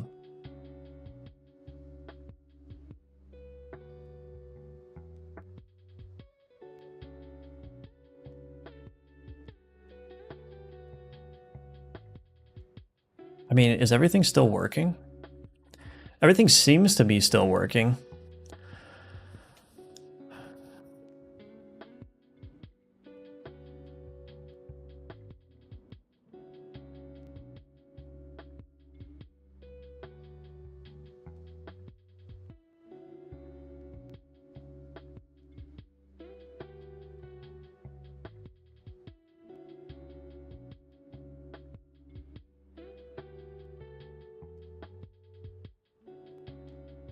Yeah.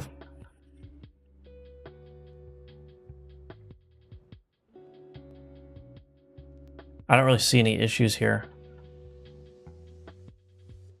Apart from the fact that I can't click the settings button, but I think I'm going to get rid of the settings button. Also, these artifacts are not hoverable either, so that's a problem.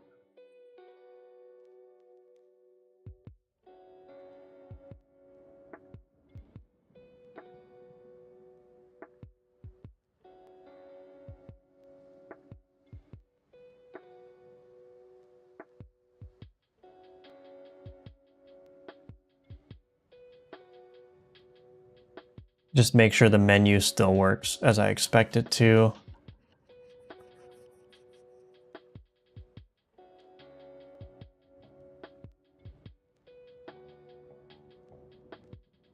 It's not quite working as I expect it to.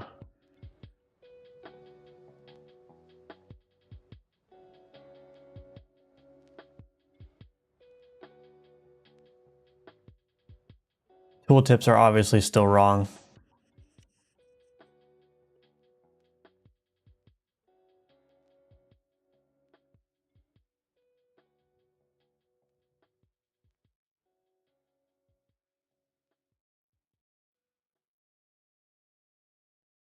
Sorry, I just thought of something else that I want to do.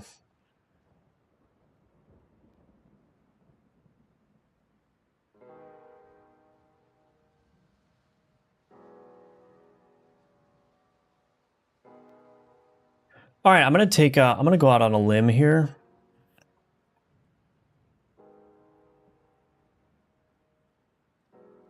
And what I'm gonna do is I'm going to do these reworks that I was just talking about because I think that will be safe to do.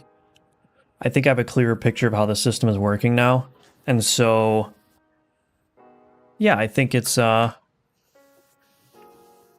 a matter of fixing this because this is definitely overkill for what I was doing, but it was a good initial like starting point while I was figuring out the system. But now it's in the situation where I can definitely streamline this a lot more. The thing that I'm mainly concerned, like I would be tempted to leave it like this. The main thing that I'm concerned with though is that all of these like damage floats,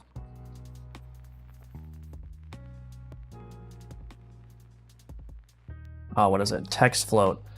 There's 3 controls in each text float here, which I'm also probably going to optimize later. But there's three controls in this text float, which is like what happens when you damage something. And so that means that 3 controls are going to be processed every time one is added, but you can have like hundreds of those being created during combat. And each of those being added is going to trigger this rebuild scoped controls, which, like I said, it only does 1 rebuild per frame at most. But you're going to end up in a situation where it's like rebuilding these scope controls constantly during combat when it doesn't need to happen. And it's also going to be processing like maybe 1,000 plus nodes in a single frame through that system. So it's just not, and that's just wasteful because like there's no situation where these would ever be focusable by the controller. So yeah, I think it's a good idea to rebuild this so that that doesn't happen.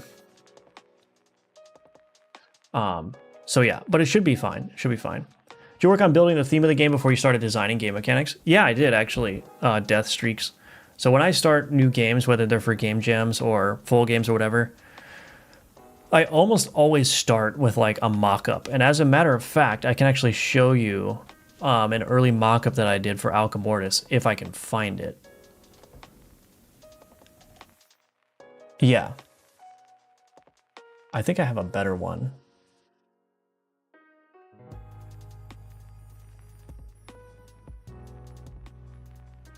Yeah, so I think this is like one of the first mock-ups that I did for the game, which is pretty terrible. But like, let's see, when did this one get created? That was August. Oh, that was the last time it was modified. Can I see like the date created? Oh, that's because that's when I cloned the repository onto this computer. So anyway, I think this may have been one of the first things that I did though. And you can see that none of this art is remaining anymore, none of the health bars, anything. But this is what I started with, right? I literally drew the grid system, and then I just started drawing like what I wanted the items and the cards to look like. And these are obviously very terrible. That's just a testament to how much my art has improved just during this project. But I started with this, and I just got a sense for like what would the game kind of look like. And then I went from there. So once I settled on the palette, I tested the palette a little bit with these colors and everything. Once I settled on that and drew some art and like arranged them all in these grids here, that's when I was like, okay, I'm good with this one. I'm good with this approach, so I'm going to make the game around this now. So I almost always do that when I start a new game. But man, what a difference, right? That was like one of the first things I did for this project, and now it's like... Now it looks like this. And the Skeleton Warrior add item. This is the new Skeleton Warrior, right? And then this is the old Skeleton Warrior.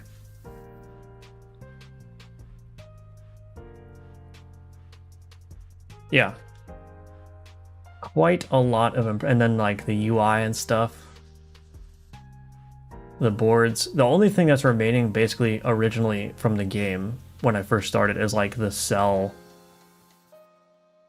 art. That's sick, yeah, thank you.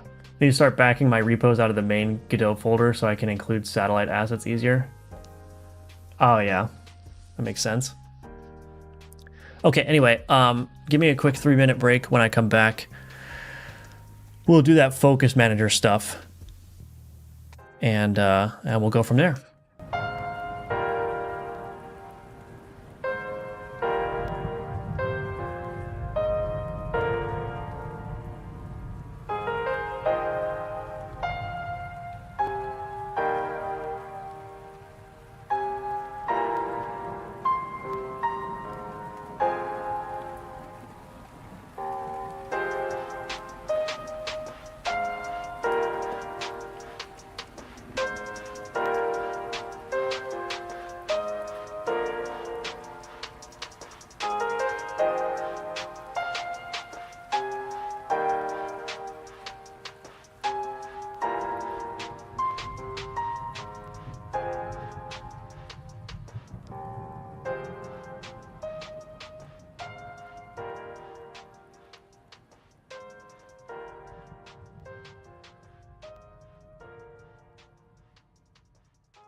Okay, I'm back.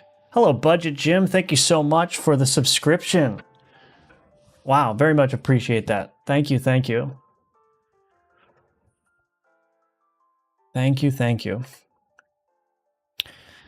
Oh, man. I don't know. Should I say what I'm about to say? Maybe I shouldn't. I don't know. It's pretty spicy. I don't know. Maybe I shouldn't say it. It's not related to the subscription budget, Jim. It's something else entirely. Wonder if I should say it. Now you have to. I don't know, Netvor coding. I don't know. It might be a little bit too spicy.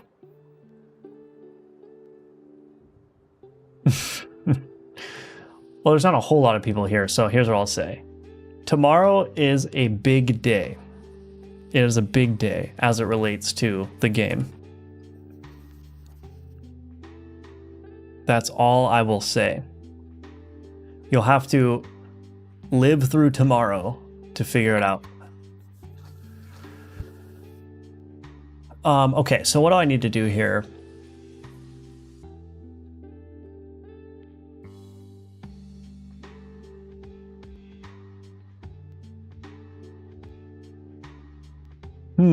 Yes, indeed.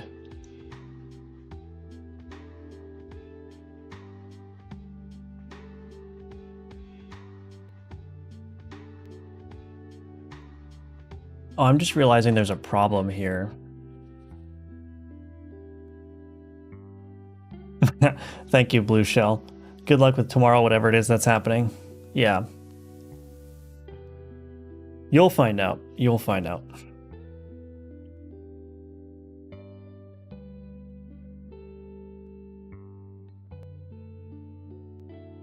Oh no, this is fine. Okay, so register focus toggle listener.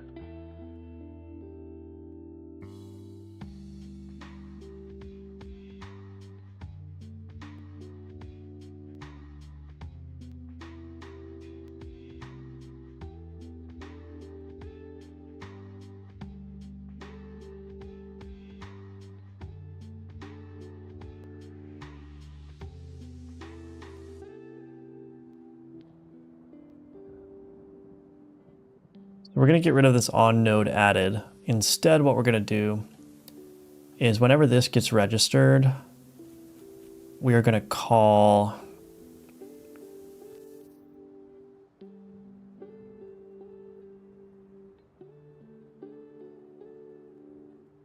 okay. So we're essentially going to move this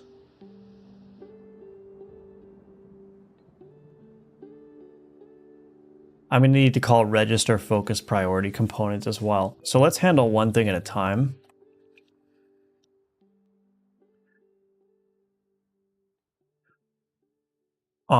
Instance. And then we're going to rebuild scoped controls deferred.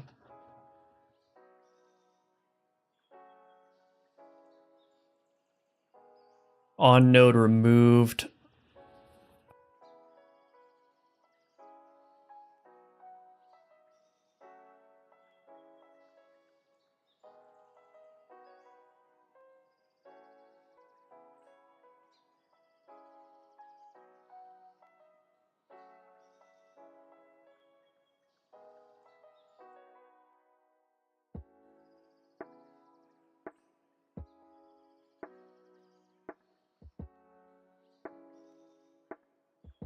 I wonder if I should just do this.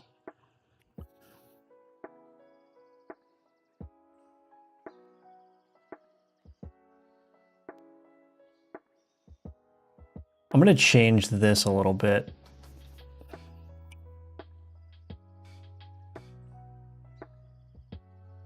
I'm going to put the register focus toggle listeners always inside of the enter tree.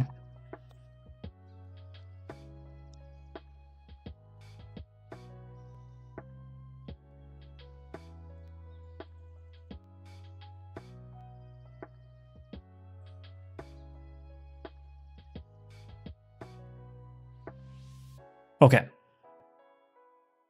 And then what I'll do is in Focus Manager here,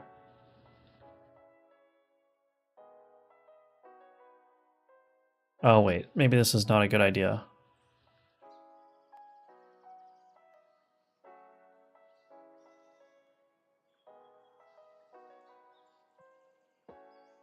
I was going to do control.tree exited and then connect to something here.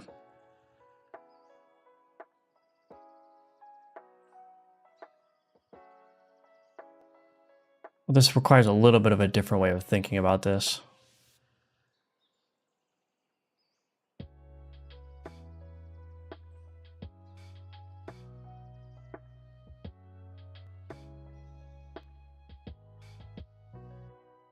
Actually, you know what? It's fine.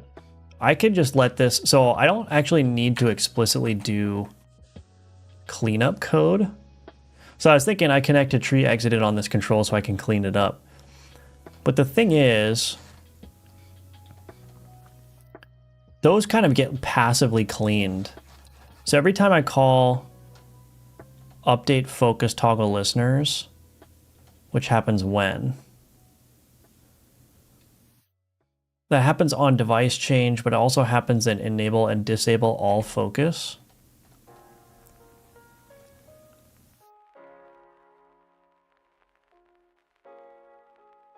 This already does a check. If not is instance valid listener, it removes it. So I could just let this passively get cleaned up as you interact with the game. Like, so the problem will be that this may contain control keys that are no longer valid.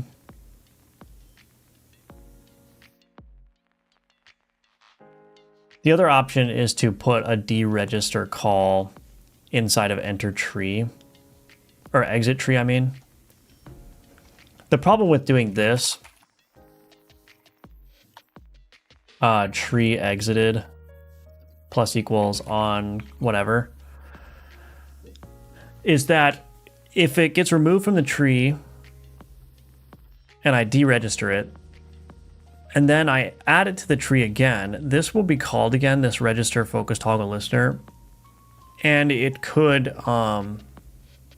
it will like double subscribe to it, right?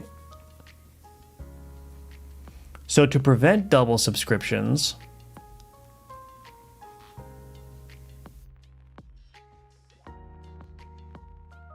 I would have to like store somehow the callable that this control is connected to. It just feels like a little bit weird. Explicit cleanup on tree exit is not performed. Cleanup is implicit in whenever update focus listener is called.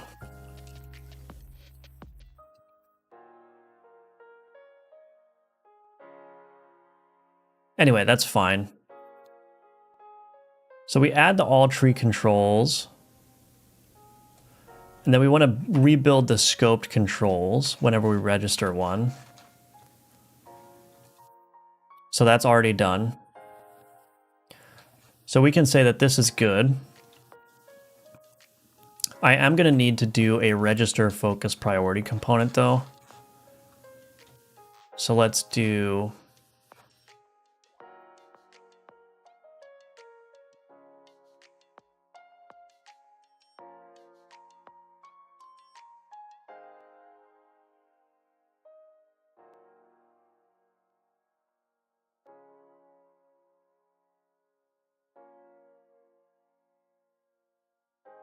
was this ever removed? Oh yeah, on node removed. So this is the same problem. I think I'm just going to have to do public static void unregister. I don't really like this. I liked the developer experience of just listening for everything being added and removed from the tree better, because then I don't need to worry about doing this kind of register and unregister in the classes themselves. But I think the code is still nice and isolated to just the relevant parts of the system. So I think it's probably okay.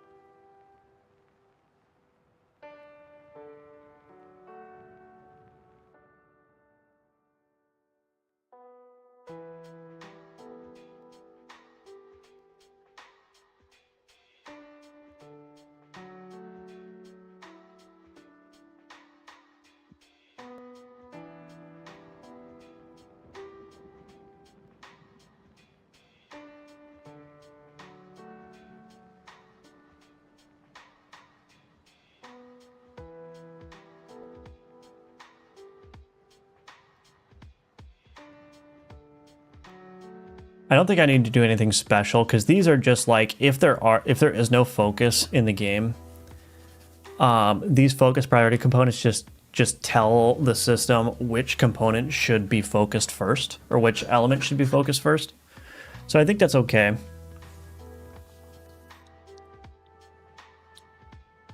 So now hopefully this is all good to go now and I can get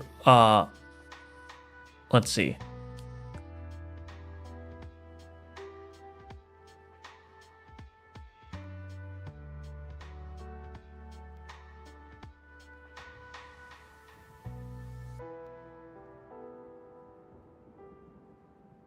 Yeah, the problem is I'm still going to need to... I mean, maybe I don't need to do this.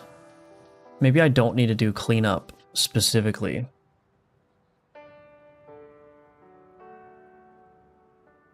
Because all this does is it just does hash set operations to rebuild this set. But then when I'm going through this refocus here,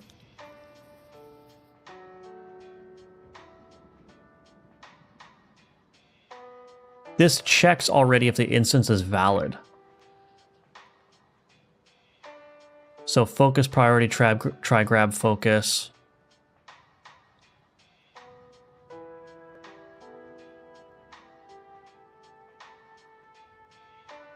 And then focus candidates, if not, is control focusable. The first check here is if the instance is valid. So I'm actually very tolerant to controls being in those lists and sets that are no longer like they've been freed, because I don't actually try to do anything on a freed control. Like that's a critical part of the check. And then whatever rebuilds happen, like the rebuild scope controls in here,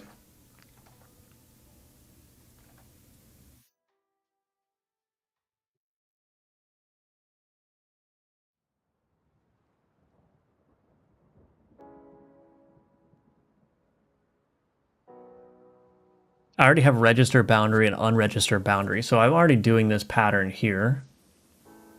So that's already fine. So whenever the rebuild happens, it's only going to rebuild all of the data with currently valid nodes. And that rebuild is going to happen quite frequently during gameplay. So I don't think I need to be super like insistent on making sure that every time anything changes that the sets are perfectly clear of anything that's been freed. That will be cleaned up naturally over time as the as you interact with the game. So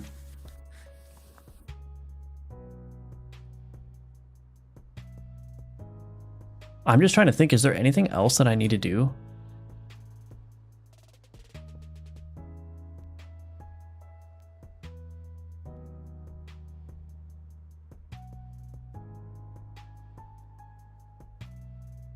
That might be it. I might just be able to go ahead and get rid of this on node added, on node removed. Let's just see if it works.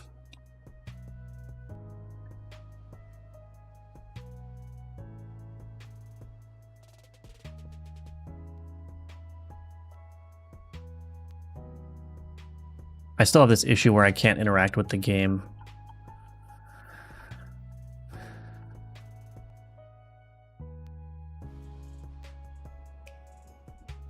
I can't interact with the game until I click into the window, which is kind of annoying.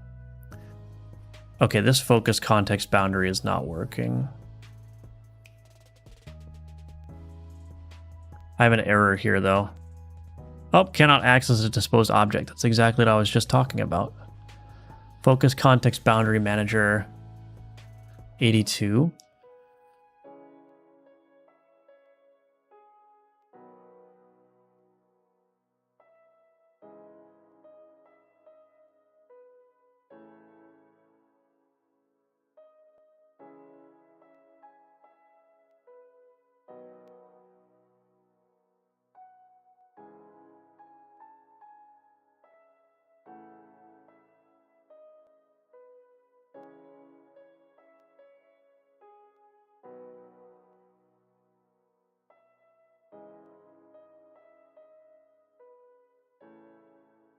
I don't understand that one though.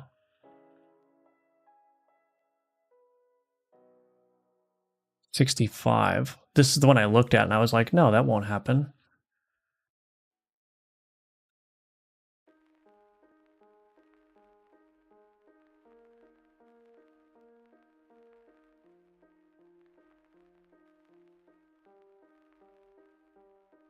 Oh, maybe I guess because it's trying to check is ancestor override. It's probably failing. What did it say? 82. Yeah, it's failing on this because this control is freed. Okay, so I was wrong about that. All tree controls. So because this data is stale here. All right. Let's just do it the proper way, I guess.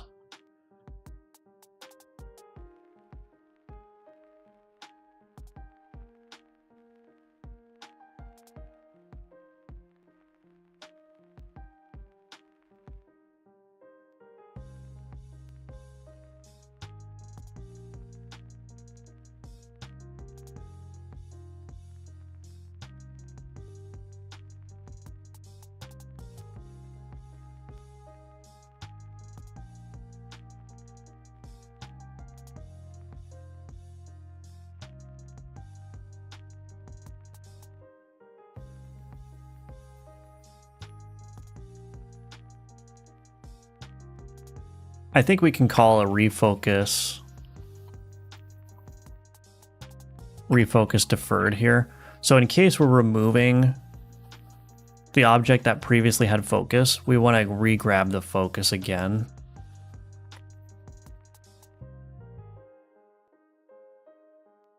Do I want to trigger a rebuild here as well?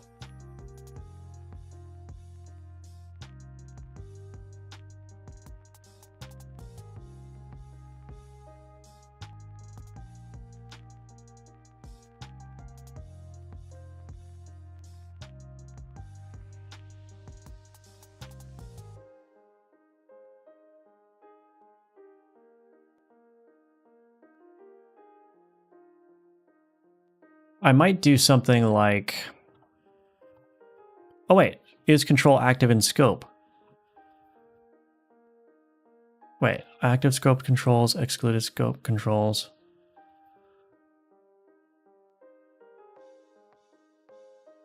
Let's do public bool is control in scope.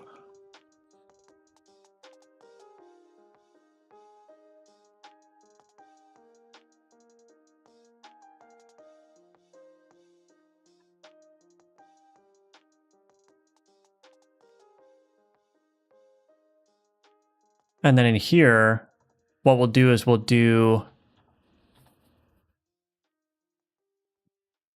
if is focus context focus, what is it called? Oh, instance. Focus boundary manager dot is control in scope control. Then we will trigger an instance dot focus context boundary manager dot rebuild scoped controls deferred. So we'll trigger a rebuild only if the unregistered control is in the active set. Either it's in the exclusion set or it's in the active set.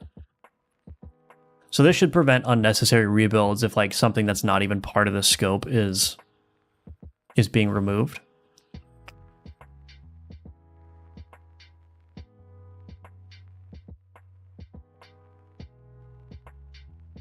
Okay, but now everywhere where I have register focus toggle listener, I need to also put exit tree here and just call unregister.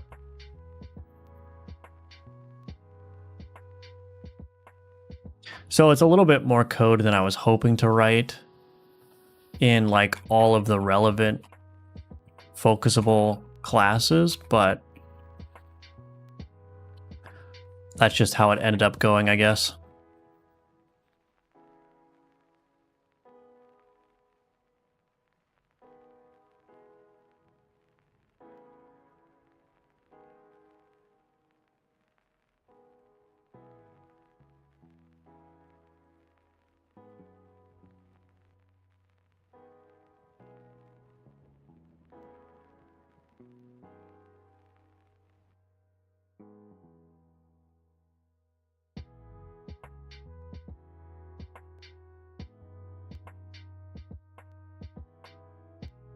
All right, let's check that out. We'll see what that does.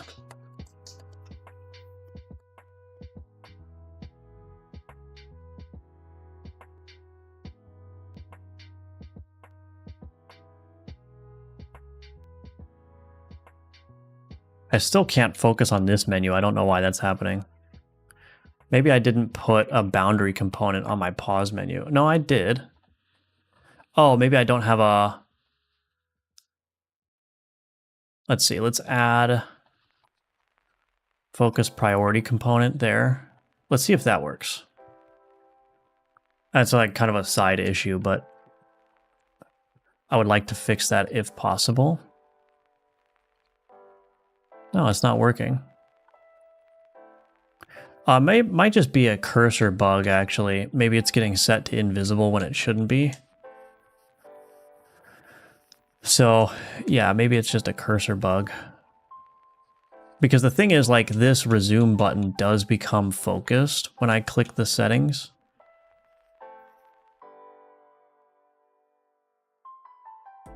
Oh, maybe not, because I can't move around either. I don't know. I'm gonna have to figure that out.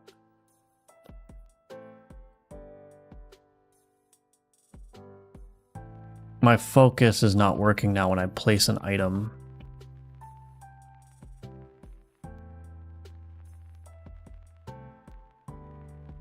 So previously, if I placed an item on the board, it would refocus that item, but now it's not doing that anymore.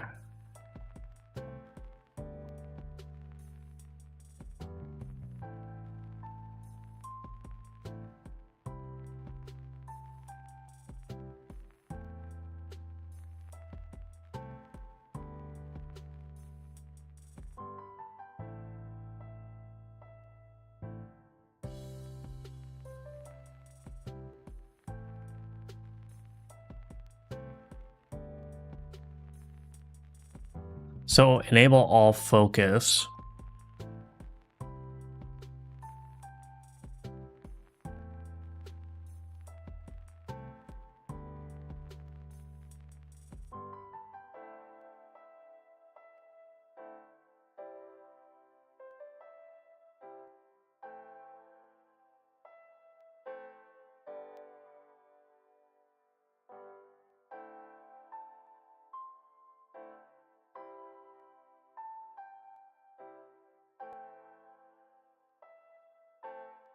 Do I need to call instance.refocus here?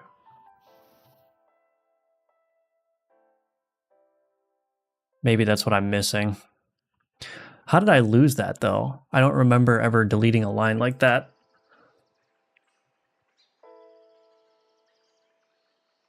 Nope, it's not working. Ah, my change has broken some of the stuff that I already got to work. What in the heck?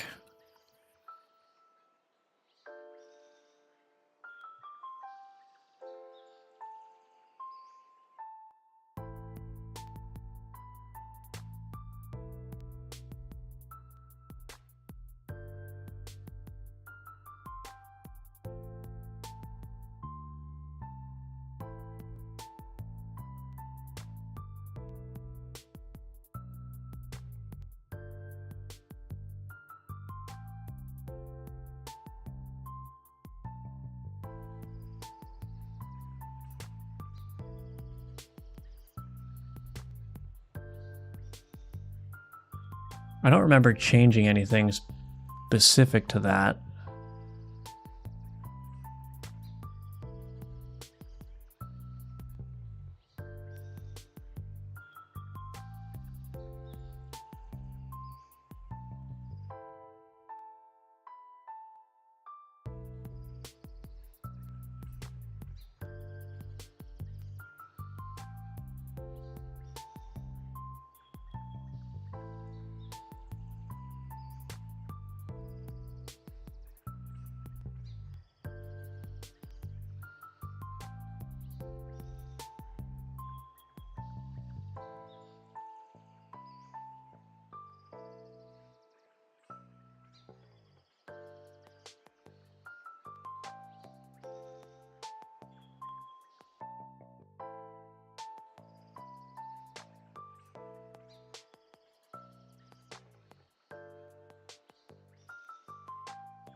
Hello, Brekek. Welcome. Good to see you.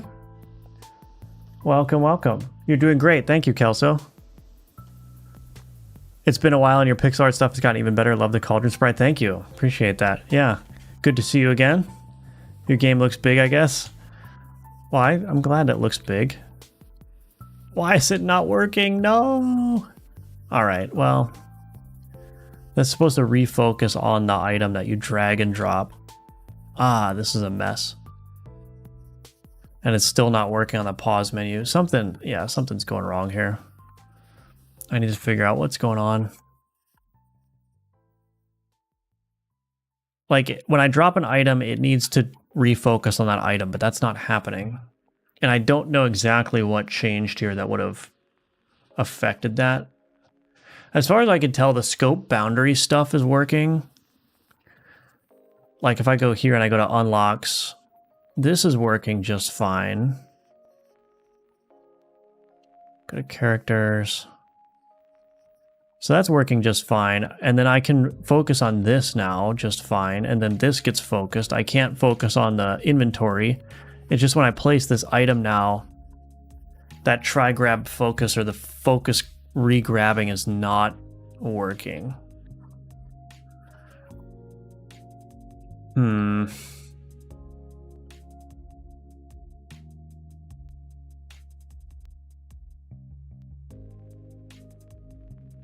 Is my last focused control not correct?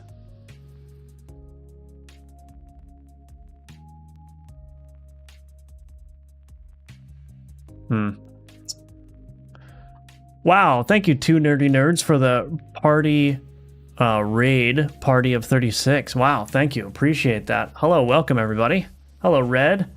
Thank you so much, 2 nerdy nerds. Appreciate that. Nerd raid, thank you. Hello, Not Shadow. Nerdland rated by nerds. Yes, indeed. Nice to catch you online. Watched a couple of your vids on YouTube. Love the look of the game. Thank you. Appreciate that. Thank you. I'll be sure to check out the game that you're working on as well. Thank you. Yeah, so for anyone that just came in from the raid, I'm currently working on my game Alchemortis. It's a dark fantasy roguelite auto battler where you can use alchemy to create your own builds and synergies.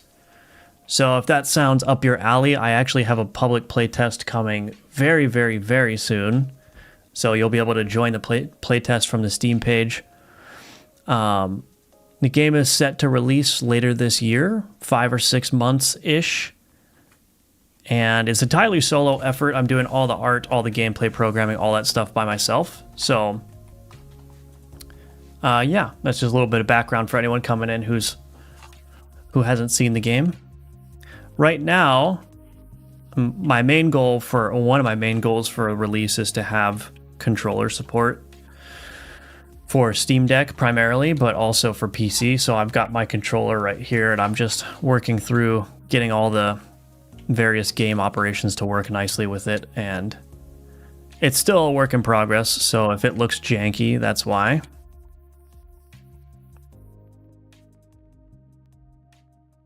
So I just refactored some of my focus management stuff, and now it's not behaving as I want it to. which is very cool indeed. So actually, there's something that I want to test here. I think I probably have like an order of operations issue here. There's like the focus is not ready to be received or something. So I open up my inventory, focus changed to at control 15. If I put it there and place it there, focus changed to settings clickable control. Now, why is that happening? Oh, it's probably because it's not. Let me think about this.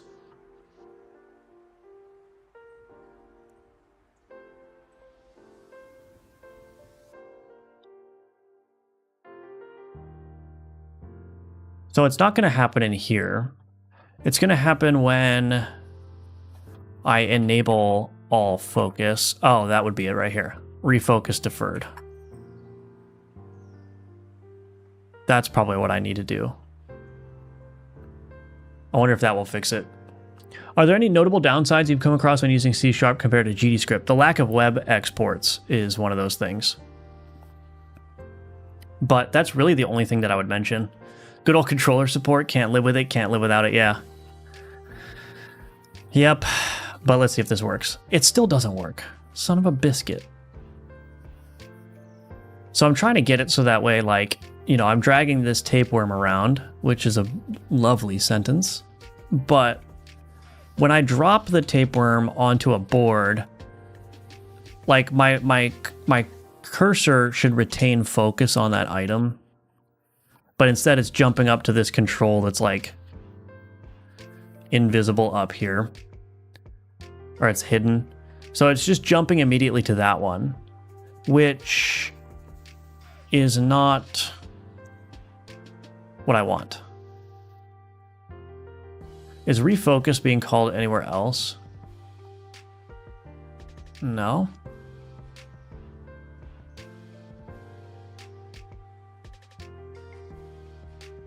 So let me just trace the chain of logic here. So my card mouse events manager, when I end the drag, I enable all focus on the game. I turn off is all focus disabled. I update all of the focus toggle listeners. All this does is this just changes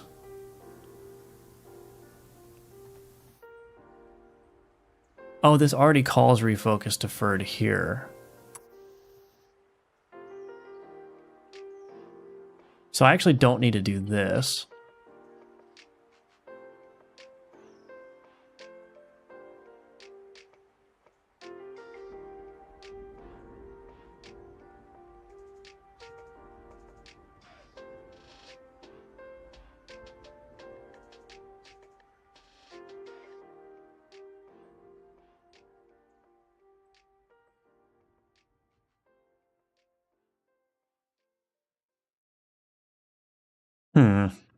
Yeah, I'm kind of, interesting. I am kind of stumped, to be honest. Are you using some of the built-in Godot focus functionality, adding any custom stuff for non-control node stuff? So yeah, this will be helpful for the new people that are in here too. So the approach that I'm taking to the controller support is like, yes, I use the Godot focus modes, so toggling the focus mode on every control that can be selected by the controller. But the goals of the controller support system that I'm adding is I want to make minimal changes across the game's scenes. I don't want to be in a situation where I have to add controller specific handling to every individual scene that I have. So I'm trying to take a very like top-down generalized approach to managing the focus states. And so I have a focus management system that I've built, which really the only thing that it uses from Godot is like whether the control is focusable or not. All of the logic about which focus to control or which control to focus next, which control to focus in a given direction when you're using the D-pad to navigate, all that stuff is custom built. And I also have a number of ways that I can control how the focus behaves. One such way that I can control how the focus behaves is I have this focus context boundary component. if you're familiar with web dev, this is kind of like a focus trap concept where any descendant, any control node descendant of this component's parent is marked as being in scope for the focusable elements. So I could have 500 focusable elements in the game, but what the focus boundary component does is it filters down that set to only the components that are quote unquote in context. So for example, this is a good example. This drawer UI, this is my inventory UI.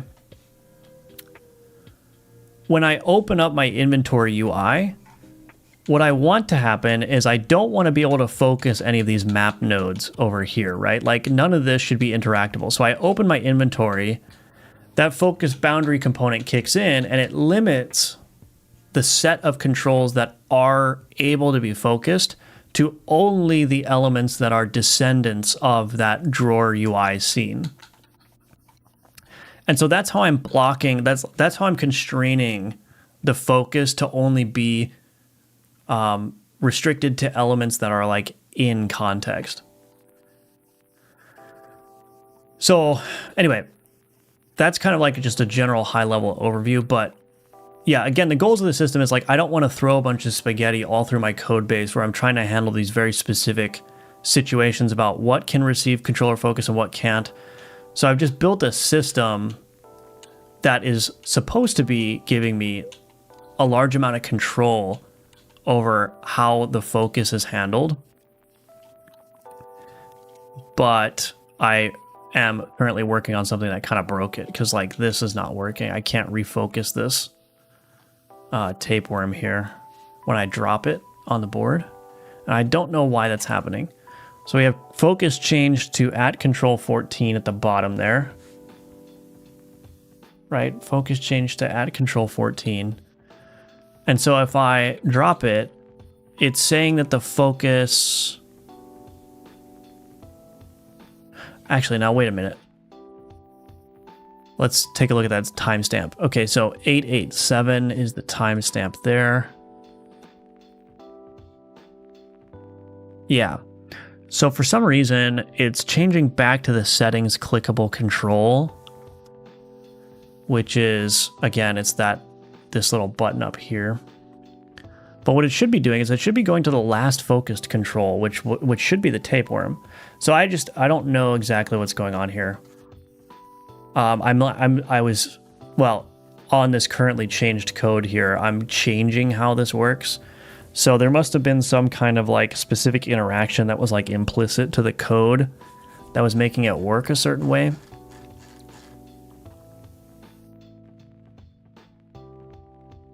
I wonder...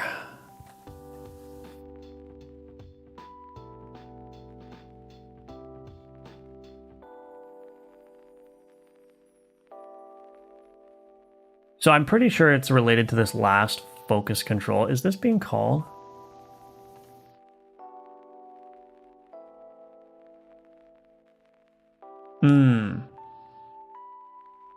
Maybe it's actually this.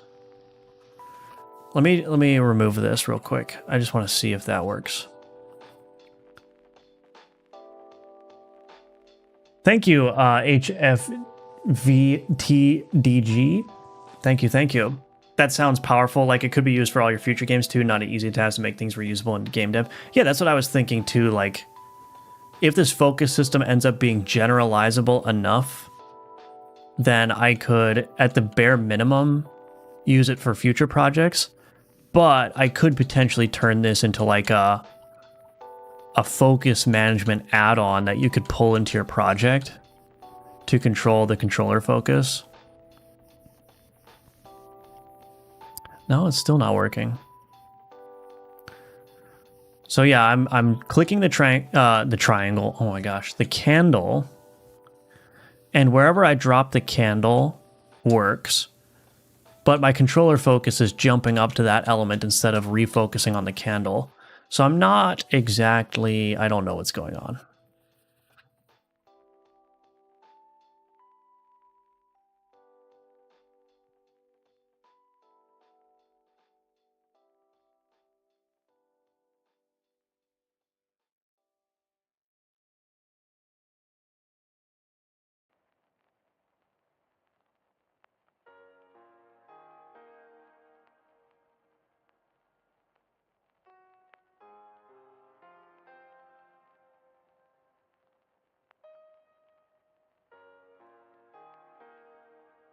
It may be related to this.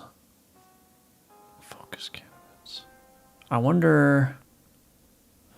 I feel like the focus candidate set should be rebuilt by the time that happens, but maybe that's not the case. So I'm just going to remove that condition for now. It should be fine in just this limited test. Oh gosh. It works now. Okay, so I figured it out. This focus candidate set is not rebuilt by the time this is called. So rebuild scoped controls deferred, rebuild scoped controls, emit signals scoped control. Oh, it's calling refocus deferred here. Well, no, that should be fine, actually. Do I want it to call refocus deferred there? Probably not. Is this rebuild ever being triggered from within here? Register boundary, unregister boundary, yeah. So actually, I'm going to move this out of here. It doesn't make sense for that to be called there. Scope controls rebuilt. Rebuild focus candidates. And then we're going to do a refocus deferred here. But I still don't understand that. So...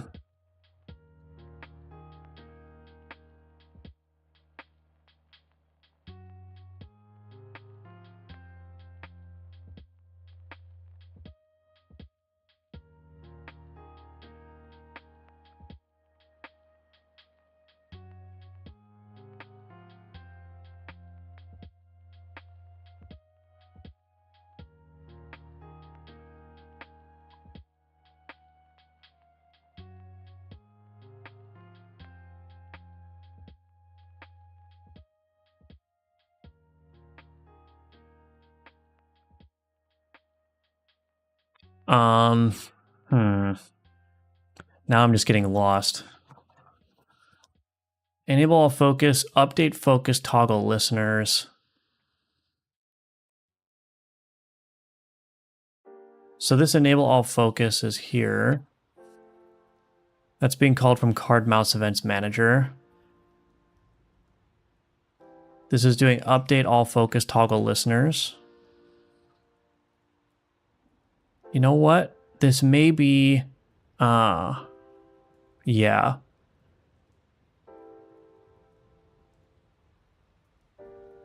I think there's an order of operations issue here. This calls enable all focus. This updates the focus toggle listeners. We're doing a filter check here to ensure that we can re-enable this thing. But the problem is that this is called at the top here.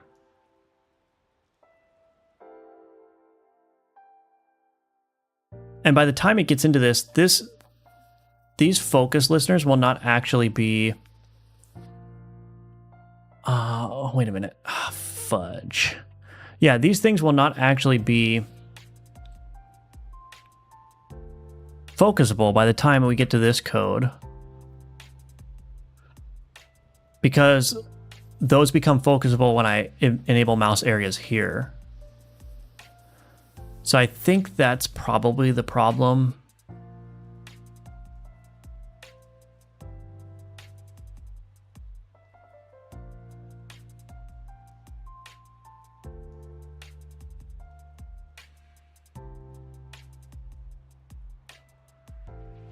And then when all focus gets enabled, it's... No?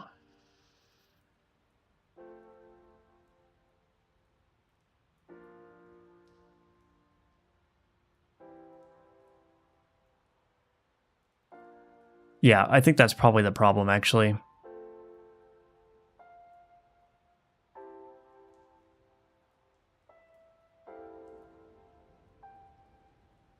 Okay, I'm just going to make a note of that.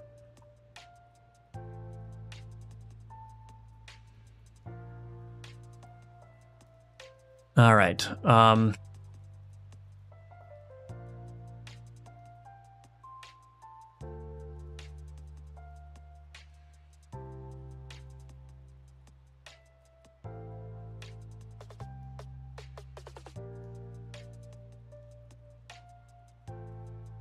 No, actually, I think I'm barking up the wrong tree. 1 second, I'm locked in.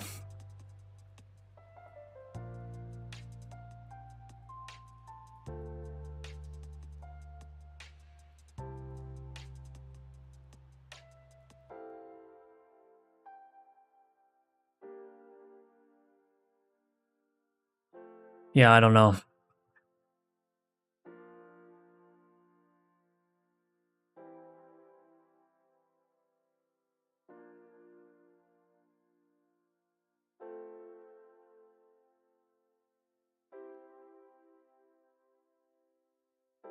I don't know. Can you turn Godot plugins into dependencies so all your projects update easily? Maybe that could be handled in Git. Yeah, you could definitely do something like that for sure. Something like Unity's event system for UI canvases. Well, Godot does have an event system for all this stuff. I'm just trying to get it to work in a very particular way, but yeah, honestly, I think what I need to do is like, so the structure of this code worked with the previous approach that I was doing.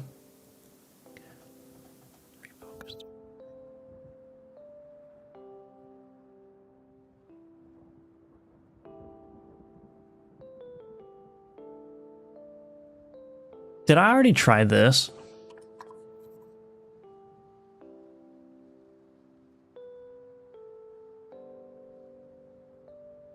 I wonder if I already tried this. 1 second, let's see. I think I already did try this. Yeah, I don't know. I really don't know what's going on. So it was working perfectly in the old approach. I refactored some things to make some of the operations less heavy. And now that must have like changed like the implicit ordering of some series of events. And so now I need to like trace through all the logic and figure out like why it's no longer happening in that order. I think there's further improvements to streamline this too, because I think, yeah, I don't know. Honestly, I need to take a couple hours and think about it. And also I'm very hungry. So I'm going to go eat lunch and do that. But that'll be it for the stream today. Thank you again for the raid. It's very much appreciated. And again, you all can check out Alchemortis on Steam. Give it a wish list if it's the kind of game that you think you'd enjoy. And the playtest, the public playtest of the game, like I said, is coming out really, really shortly. So if you, if you like what you see, even in its buggy controller support state, to be clear, like the playtest build is solid. It's relatively bug-free. All this controller stuff I'm doing is like on a different branch. But the playtest build that will be available publicly soon is very solid. I think it's a very good representation of what the game is like. So yeah, definitely give it a wish list if you're interested. I hope that you'll consider trying to playtest as well.